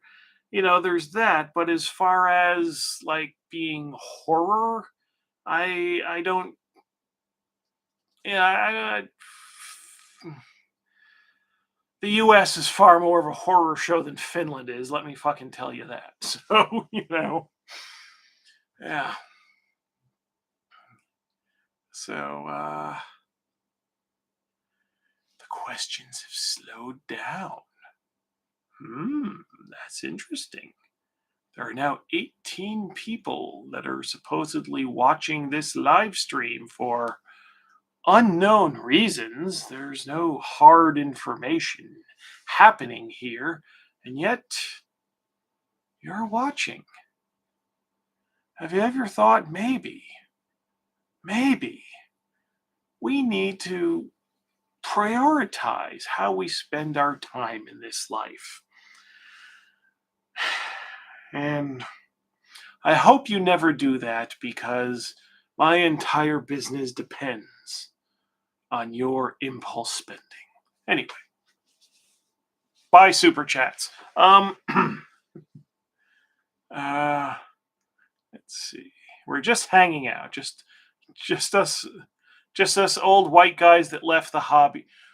Don't get me started on that. Don't get me started on that. I wanted to do one of those serious video things about that, and I'm like, oh, fuck off. Fuck off. We think you are worthwhile, that's all. Oh, I'm. In this live stream, we've already figured out that women are insane. Obviously, if you think I'm worthwhile, my entire fan base is insane. So everybody's insane, and I'm Me too. Uh, let's see. Just us old white guys that left. Oh my goodness. Okay. I had a thought about that when I saw that clip. You want to hear my thought on the old white guys that need to clear out of the way? Don't want me to give my big take on that? Well, you'll have to. We also do Son and won the Eurovision with Lordy. Don't no. Lordy does not count as Finnish darkness. No. No. You don't do that. Lordy is not darkness. Lordy is like Kiss. We're getting yes, or we're getting yes. Oh God, to be. Gotta go. Thanks for answering questions. Yes. Have I read the comics? The Lordy comics? Oh boy.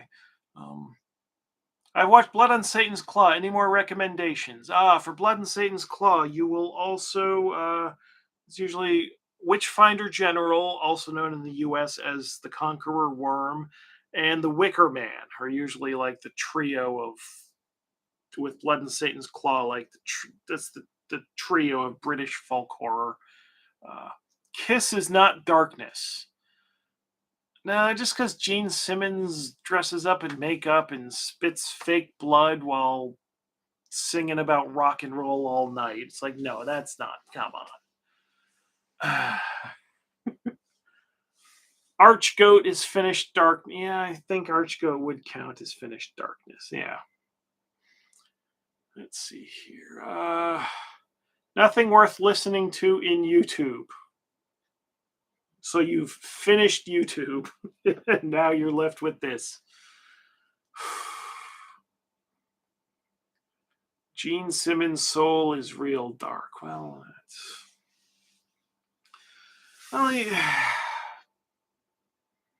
don't know. I don't consider being a businessman to just be real dark, you know? And that's, yeah. I mean, what, they were selling Kiss coffins, and it's like, well, it's not that they were selling them that really gets to me. It's just thinking, who bought those? That's the interesting story. You can try to sell anything, but who buys some of this stuff?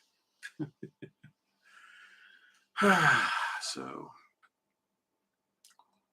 what is next? What is next? I'm going to sit here and pretend to fall asleep until there's another question, in which case I might actually fall asleep, in which case this could be a record-setting live stream.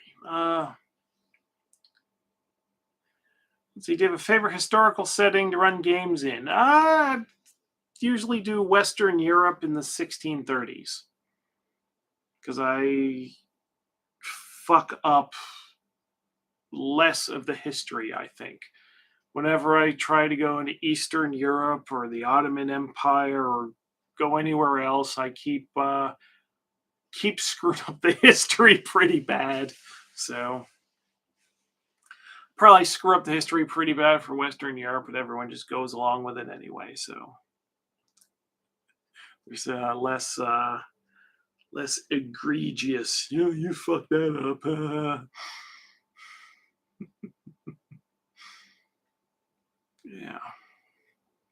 Yeah. And then I feel the need to just babble because like dead air is death. But I wonder, I'm eligible for monetization, so the watched hours don't mean anything. Back when I was still trying to get those required, what was it, 4,000 hours that your channel needs to have been watched before you become eligible for having ads on your videos. There's a big goal I was so proud of. It's kind of like I was. It's like, okay, secondary revenue stream, yay. But then, oh God, I got to put other people through the ads now. But I had this idea, when I was still a long way away from those 4,000 hours, of just doing like a live stream where I just set it live, have the camera like looking at a wall, and then like leaving the house and just having this live stream that's just nothing and just encouraging people to put it on in the background while they're doing whatever else on their computer just to rack up the watchable hours. What to keep in mind about Magic and LOTFP. I would read the introduction to Vaginas Are Magic. It's available, pay what you want, so it could be a free download on DriveThruRPG. And I think that sums up my thoughts on Lamentations Magic. Basically, magic should be something that's like hidden from the world. You know, the people that practice magic aren't all out in the open doing it. So that explains why the historical setting can continue seeming like history, because everyone doing the magic is like an hiding outlaw type person. And just make sure that your average person doesn't like magic. You know, they're scared of it, as well they should be, because if you know a wizard, maybe they know the summon spell, and fuck that. Is Suomi Soundy Finnish Darkness? I have no idea. That's not something I'm familiar with.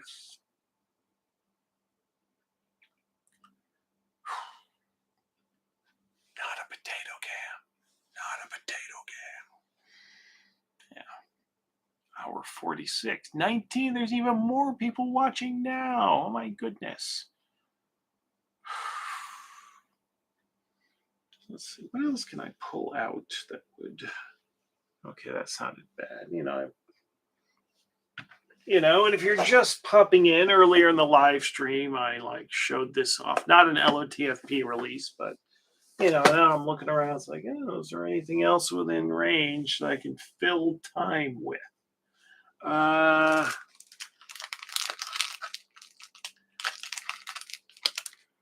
got blue gauze. Looks more attractive than the usual tan.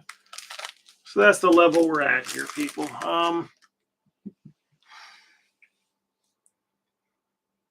Why did you poke me in the eye? Because you're looking too closely. Don't look too closely. Does most of the population believe exist? Yes, I would think that most of the population believes magic exists. I think that's actually true of our Earth right now. I think most people believe in the supernatural. So, yeah, certainly the further back you go, the more people will believe in the supernatural, and more people will believe in more types and more active supernatural elements, I would think. But the thing that I do in my games is I separate the folklore from the real magic, because the LOTFP and the D&D magic system in which it was derived from don't really resemble folkloric magic at all. So what I have happen in the games is like the people believe in what they traditionally believe in their folklore, but of course magic isn't like that. It's like the magic system. So the real magic is different than what people generally believe in. Yeah, I find myself succumbing to superstitions and magical thinking despite claiming to be rational/atheist.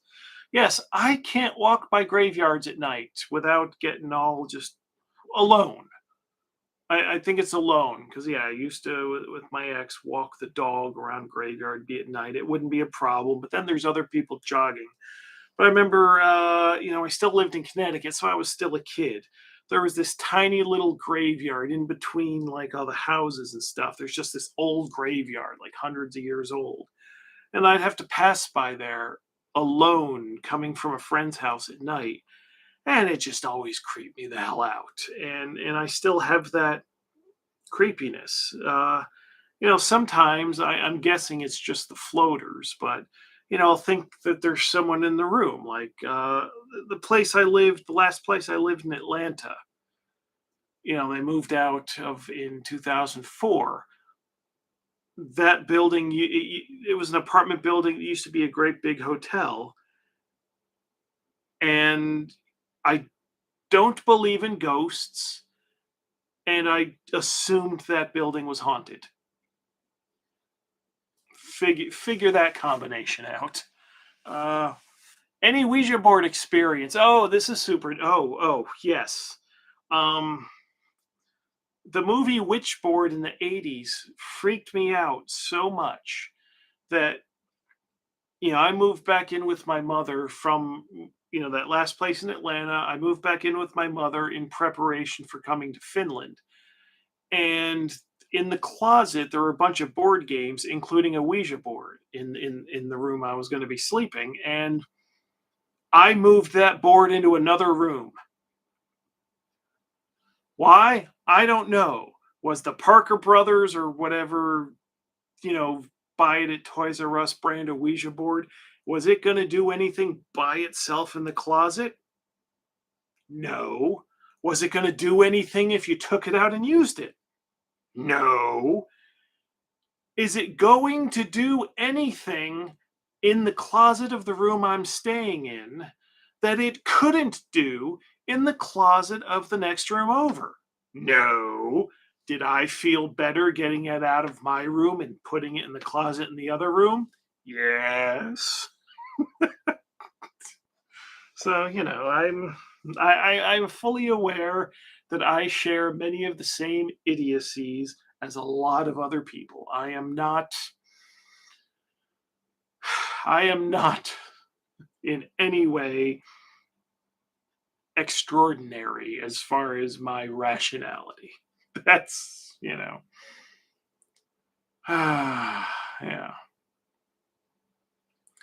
So, why would I say that in a public forum? Why? Why would I do that? Why would I? Yeah, I got scared by a Parker Brothers Ouija board in the closet.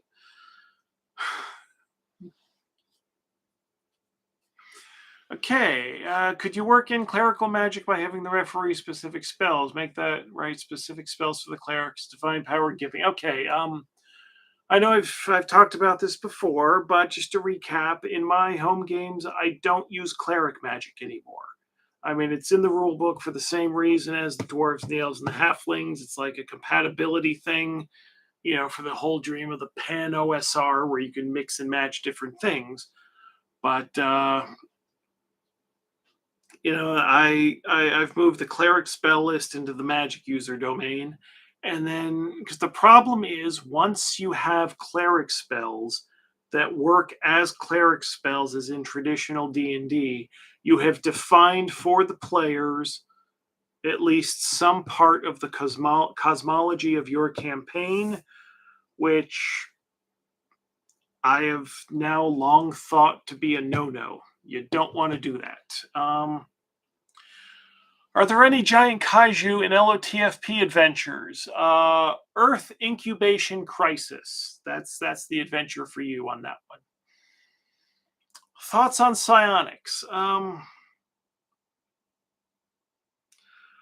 don't think psionics are bad, but once you have an entire subset of rules and a character type, you've basically turned your campaign into the X-Men. I mean, yeah, or scanners. Because I can't imagine if this is a thing, how it would be just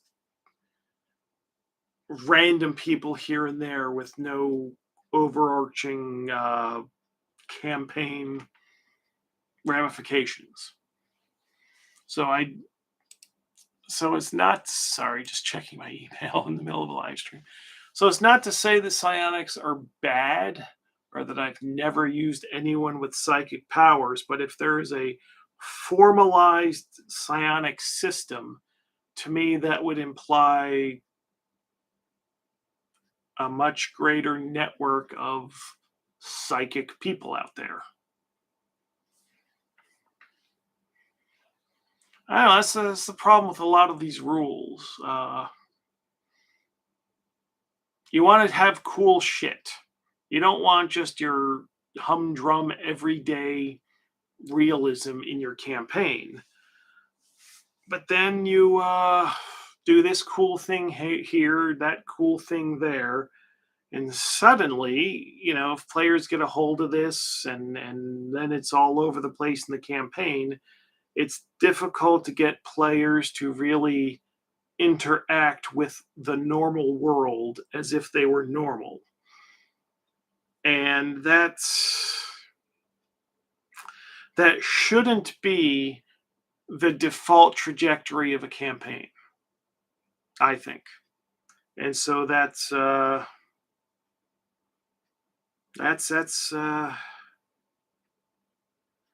difficult needle to thread, because a continuing campaign of Lamentations is going to end up piling on so much strange shit.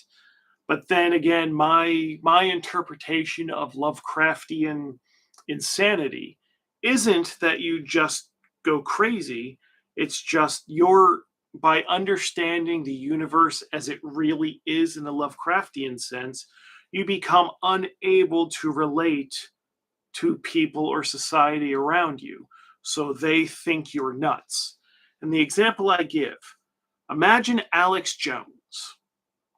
Now imagine Alex Jones is absolutely right about everything he says.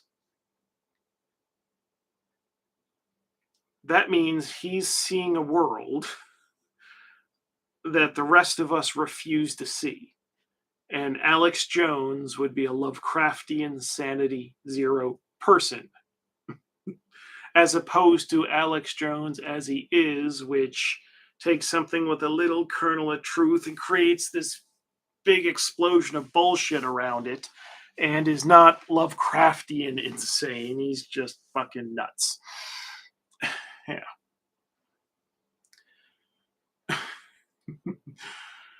Just imagine Alex Jones completely silent.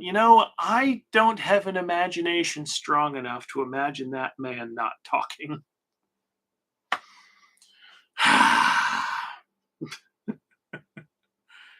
Let's see.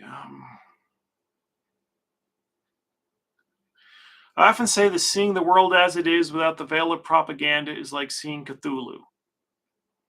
I would agree with that. The problem is, people who think they have that sight don't much agree. So they're all, yeah. Believe me, I think, yeah, the perfect example of the people who think they're seeing the world as it really is, the term woke and the term red pilled, as they are used by the people who think that those are positive things, they mean the exact same thing. It means that you are seeing the world as it is rather than as it pretends to be. But of course, red pilled people and woke people aren't seeing the same things as each other. So,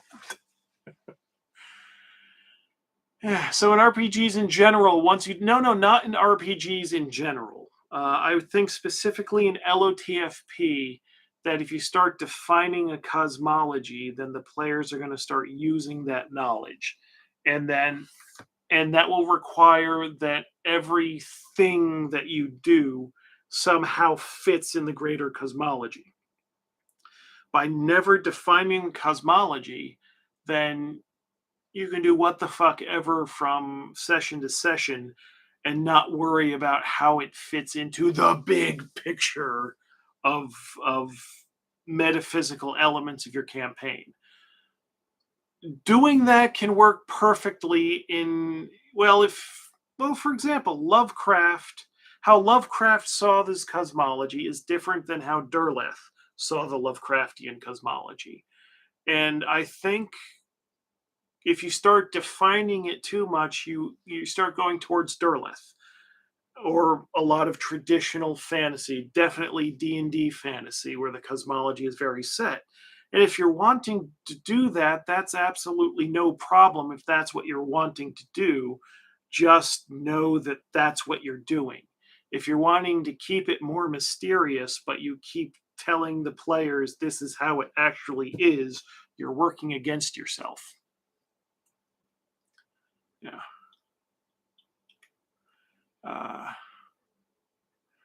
Let's see.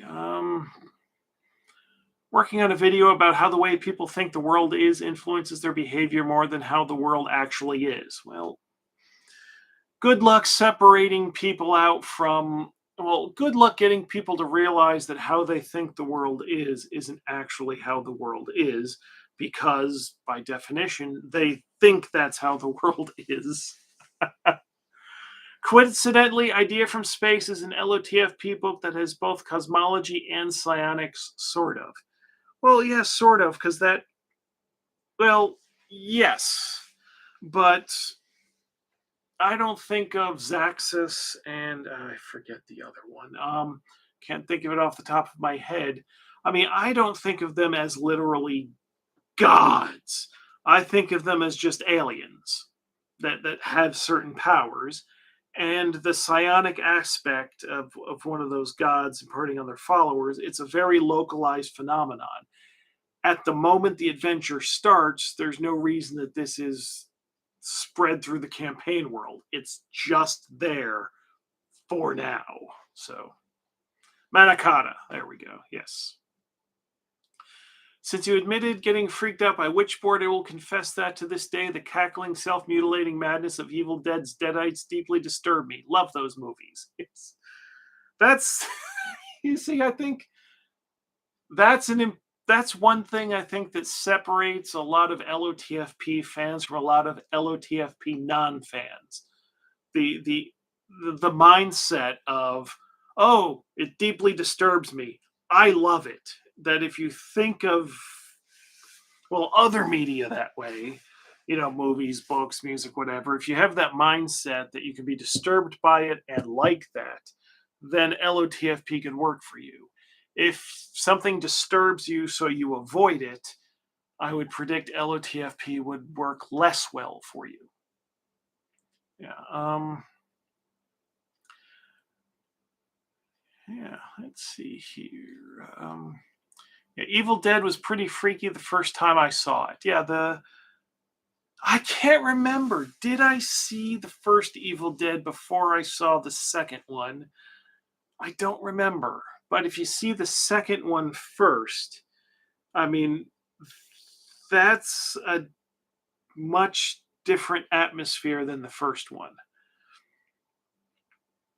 Yeah, I mean the tree scene from the first one. I mean, that's fucked up, man. That's that is actually disturbing, and it's the kind of thing. It's sort of like, I mean, it's a less intense, much shorter kind of thing, but it goes into the same territory as like I Spit on Your Grave. That greatly disturbed me watching that movie. I can't say I loved it, but I mean, it was completely repulsive, but I saw the thing in it. I was able to engage with it instead of just go nope, nope, nope, nope, nope, nope, nope. So yeah, it's there are things out there that are genuinely disturbing, and yeah, I think yeah, it's but there's yeah, some things are more disturbing than others. That's for sure. But just because something is genuinely disturbing doesn't mean you avoid it. You just have to realize you just have to you just have to know what you're making. So if you're going to go for really disturbing, you know what to go for. And if you're just going for a lighter kind of freak out, it's a balancing act that LOTFP, I think, does. Some of the things don't do that balancing act as well. Serbian, yeah, I think I mentioned this last live stream, but I saw a Serbian film. I went in blind. I didn't know what the movie was. It was showing at a film festival. I try not to learn about the movies. I just want to catch them completely fresh.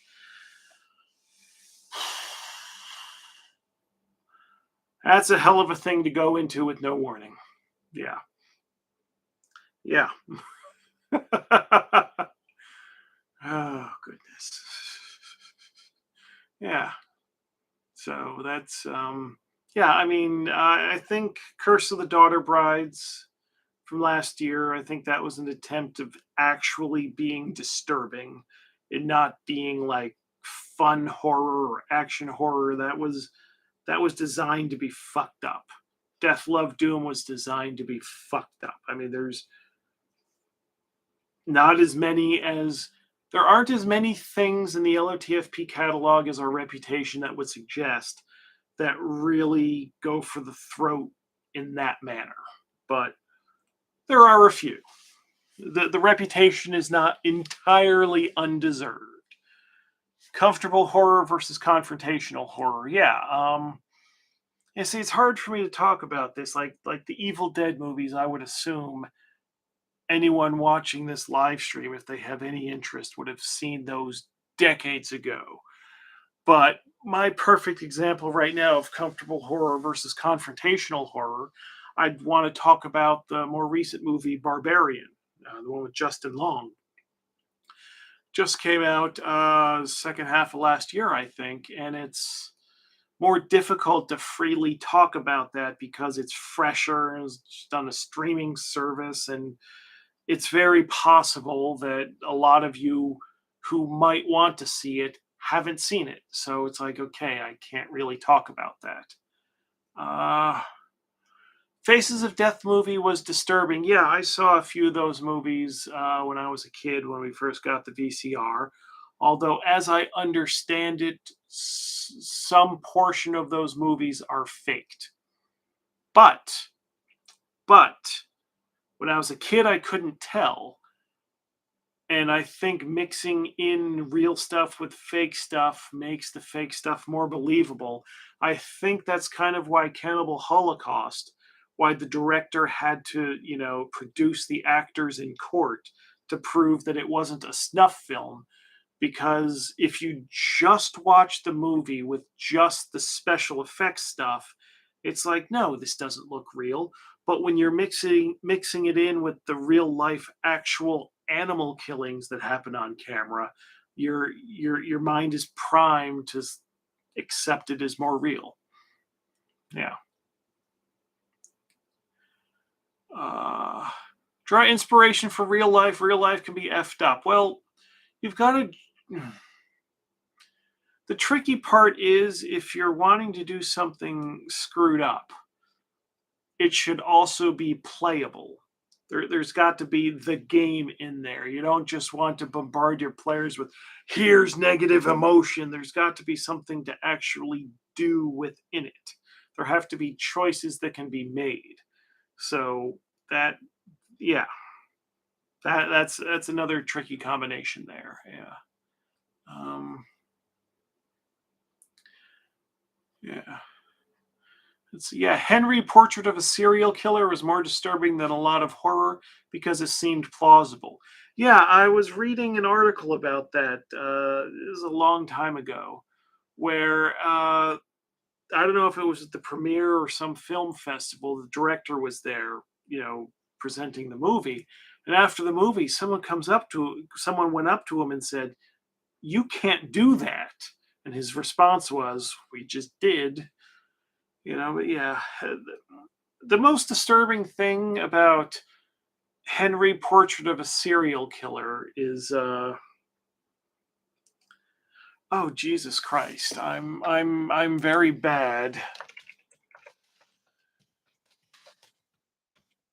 I'm very bad at remembering names. It's 4 a.m. now. Okay, Michael Rooker.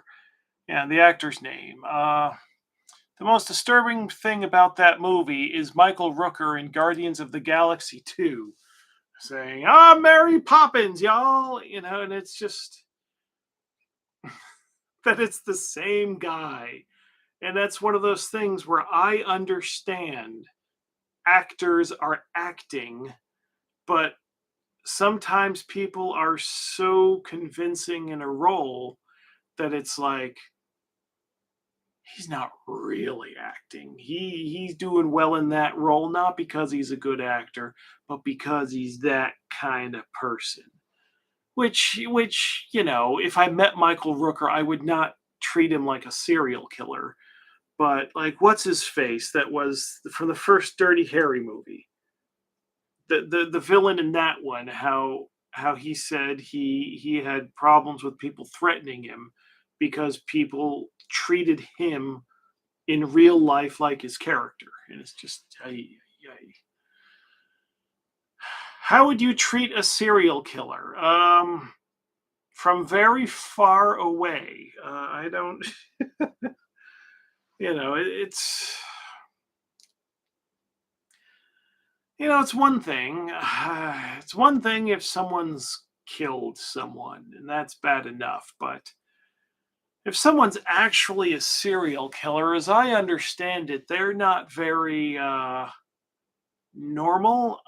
It's my understanding, which may be completely wrong, in which case I'm probably going to end up strangled in the snow tomorrow. But the serial killers who are charming and can fit in normal society are, let's say, the minority. So yeah, and people who are less sociable than me, I try not to spend too much time around. Because I know there are some people that come by the booths at conventions, and you can tell they don't get out much. They get out even less than me. And she's like, okay, be polite. Yeah, answer the questions. Yeah, yeah, yeah. And just silently wonder, when are you moving on to the next booth? Yes, yes. Oh, okay. Oh, boy. Which I imagine is how what people are thinking when I visit their booths and want to talk to them. So that's how I'm imagining people are thinking about me. And that's how I justify my thinking about other people. It's like, yeah,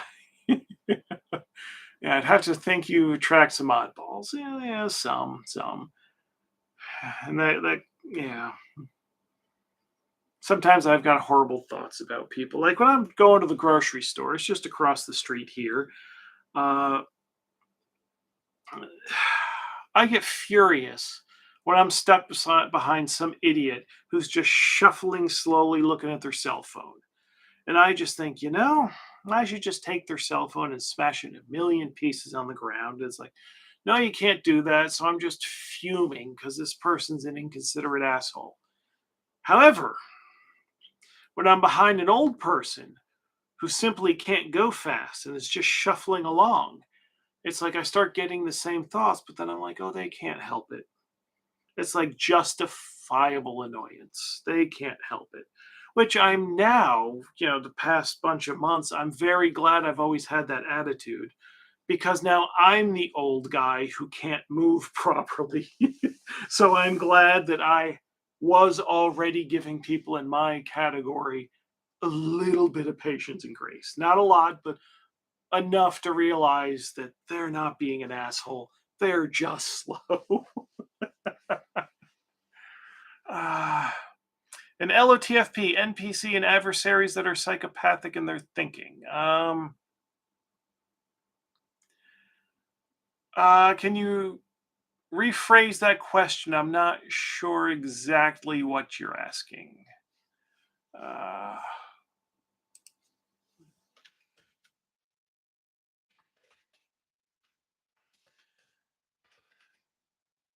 and now I'm looking up. Aha!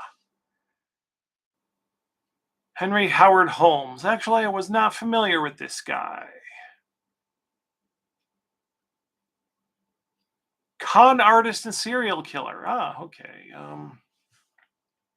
Okay, yeah, I wasn't familiar with that guy. Yeah. Well, when I was thinking of the suave serial killer, what was going through my mind was Ted Bundy, actually. So,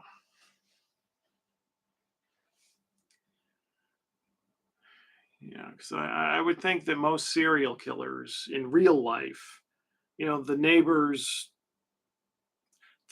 wouldn't say, "Oh, I wouldn't have thought he was that kind of person."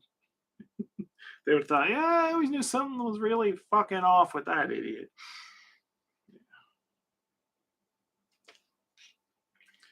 15 people watching, up to 32 likes. Okay. Decent, decent, decent, decent. Yeah. This camera makes this room look a lot bigger than it is. I mean, wait, no, it's over here. It looks like there's like this big space here. It ain't that big. Hidden goals, and we'll use anything to accomplish. I think that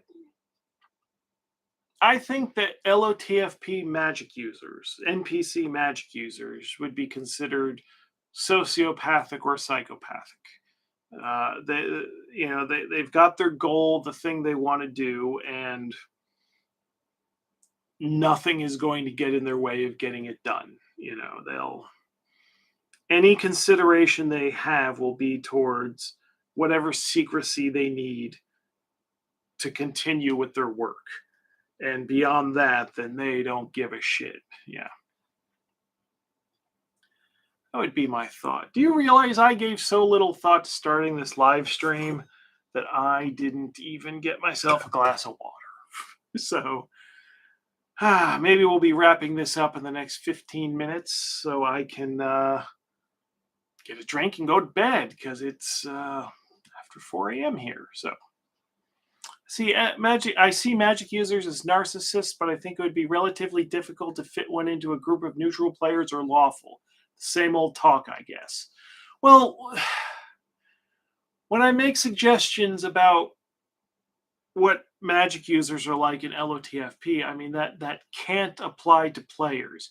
You can't impose that kind of template or restriction and say the player has to play it that way. To the player is free to develop their own character. I mean, think like the TV show The Mentalist. How the guy was a con artist, but now he's using his con artist skills to fight crime. A magic user player character, it's fine that way. Yeah. Let's see. Yeah, watch Tonight She Comes after the last live stream, and I hope you liked that movie because I thought that was such a sleeper, messed up movie. Mentalist was awesome. Yeah, yeah. Oh god, yeah.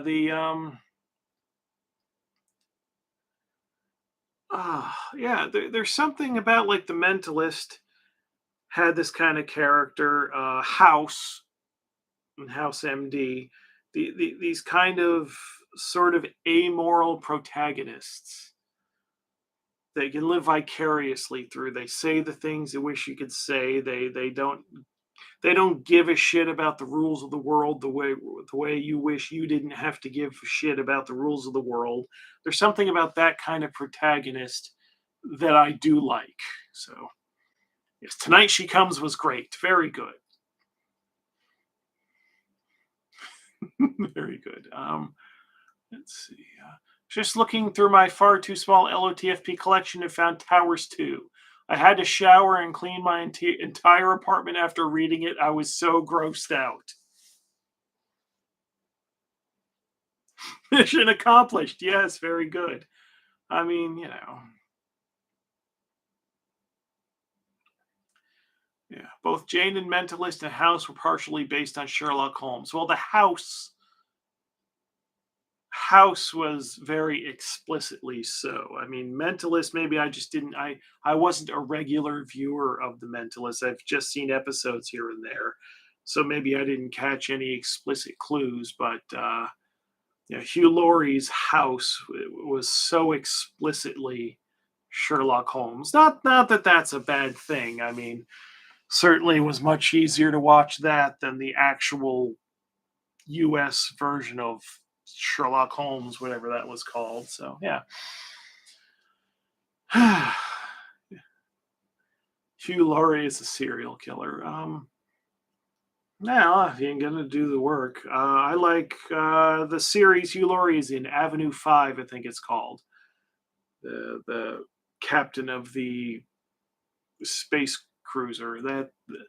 That's a show that at times is deeply anti-human. I mean, that is so cynical about humanity. It is fucking great. So, yeah, Hugh Laurie.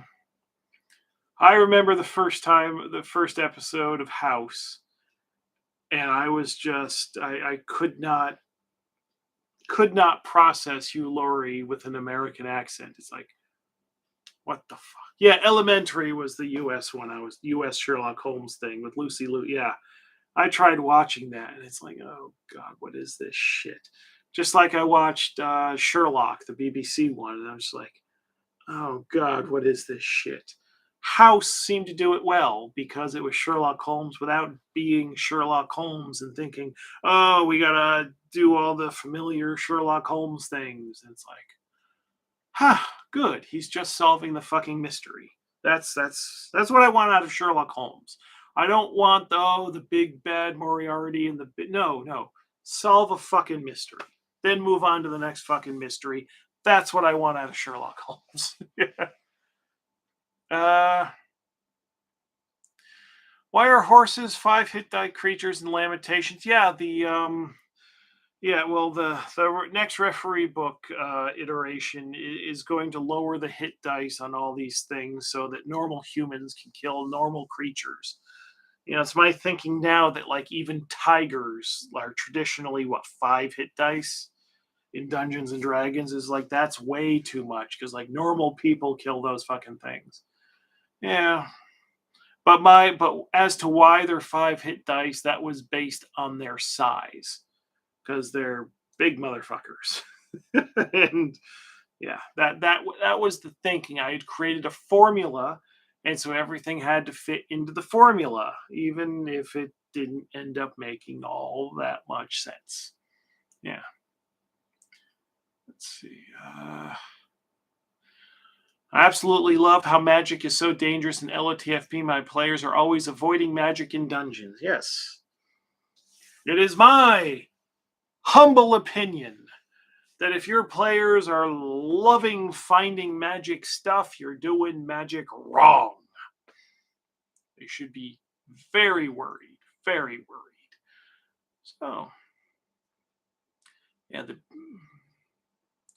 they did get the addict stuff as canon. Yeah. Well, if you're talking about House again, yes, he was an addict, and that was a thing. And yeah, that's one of the things where it was obviously Sherlock Holmes, but they didn't have any Moriarty types. I mean, they would have seasonal villains. The one guy who wanted to take the hospital private, the one cop that didn't take too well to being embarrassed by House in the clinic hours. So they had enemies, but there was no big bad kind of thing. Yeah, I'm babbling now badly because it's very late. One of the kids in our middle school club, nominally OSE, the LOTFE summons spell. I'm anxious to see what happens. Yeah, I think there's one possible miscast result that maybe isn't appropriate at all for middle schoolers, but it's not me that'll get in trouble if someone notices that.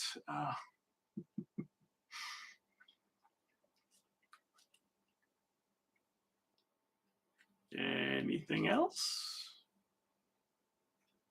Come on, I know you want to ask me more. Okay. There's an online generator for the spell. Indeed, there is. Don't remember where it is. I've never used the online generator since I don't think I use any online tools when actually playing the game. There are a few databases that I'll reference online. I think what I've done for Magic And all of the OGL sources that I've owned, I've made a great big database of all the spells, the spell name and the source. And I don't have that printed out because I think it's 1,000 spells, approaching 1,000 spells. So I don't have the pages and pages. If I need to randomly figure out what spells in the spell book, I'll look up my Excel spreadsheet on my computer, but I don't use online tools.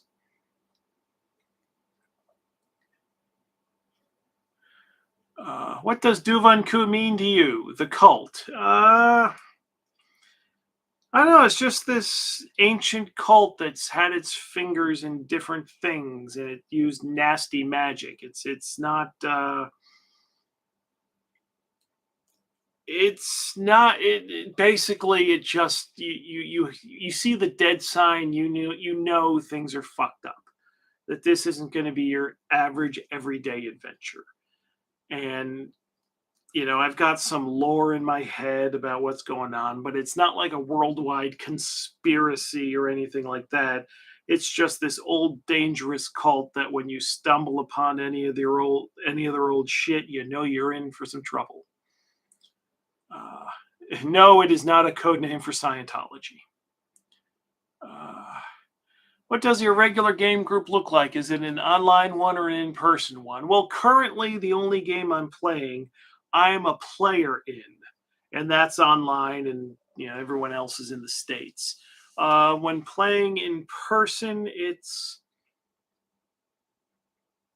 the vast majority, they're all Finns. Yeah.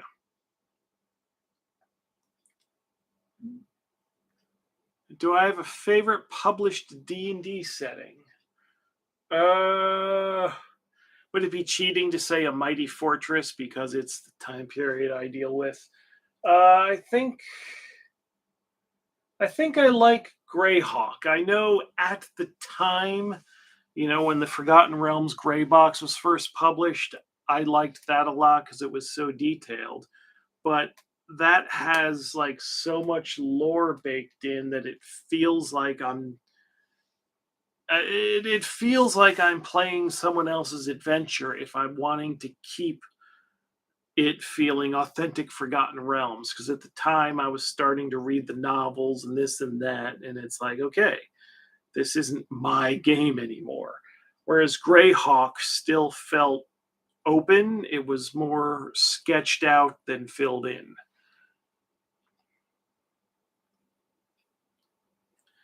Do you think it's okay to sprinkle in some Gothic elements in, just don't make it the campaign or canon? I think it's okay to sprinkle in whatever elements. I mean, whatever you want your campaign to be, that's what you should make it.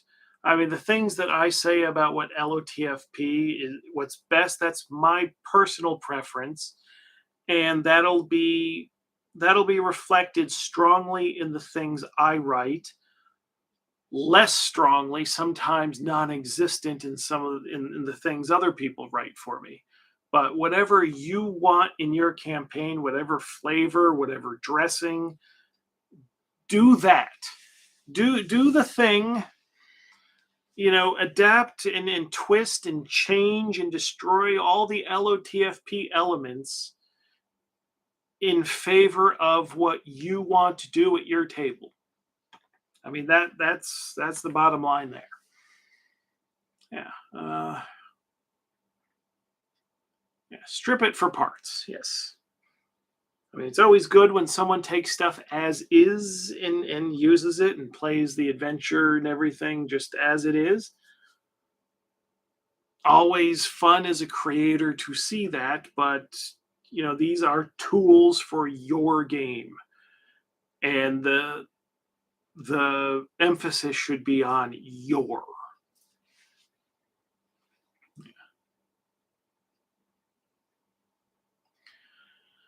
It took my first group of 6 players 1 full year to get to level 3. Now they're not only scared of the game, but even more scared of losing progress. I love it. Well, okay. Yeah. Yeah, just make sure you throw in some reward and some positive effect from weird magic.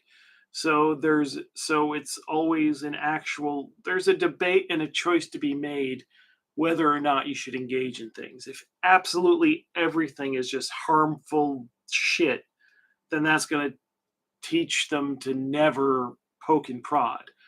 But it's like a slot machine. If every so often there's something positive, then you're going to have someone always going, let's push the button. It might be something good.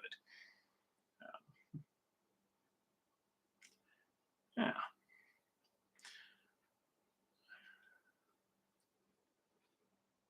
Ayos. Is that how do you say that? I know Dragon Magazine used to have pronunciation guides for all this stuff, but I just always pronounced, oh, look, it's Ayas. That can't possibly be right. Or use. I don't know.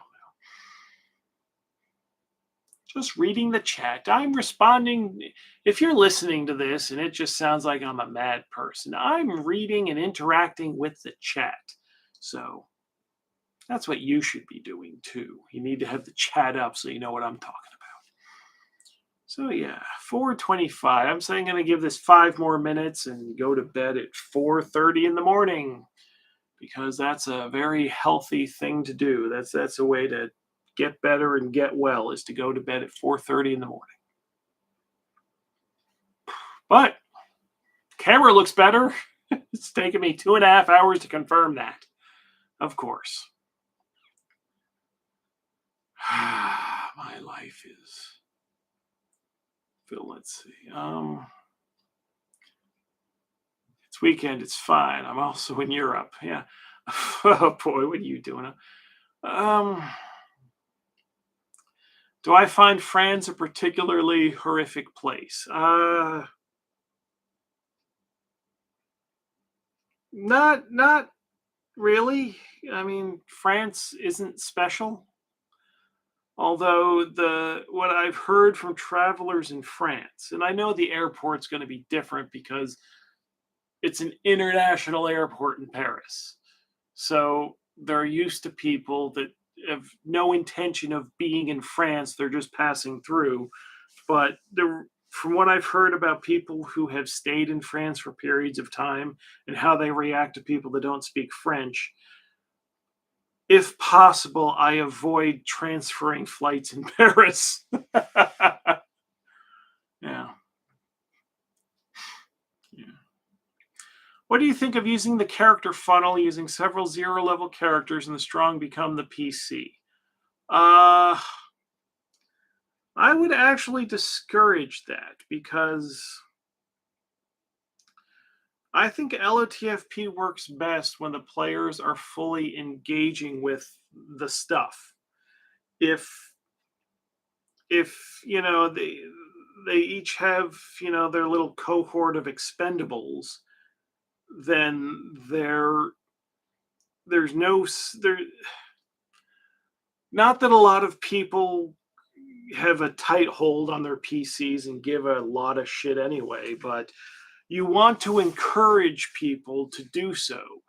That LOTFP is not impossible to succeed at.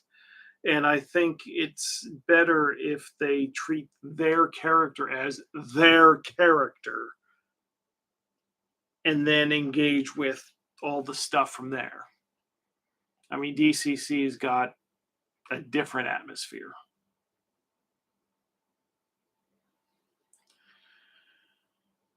Let's see. It's not only how they react to people who don't speak French, they react just as bad with people who do speak French with a different accent. Well, I'm sure French people who are listening to this will have much to say in the comments after the live stream is done. So I'm looking so forward to reading that.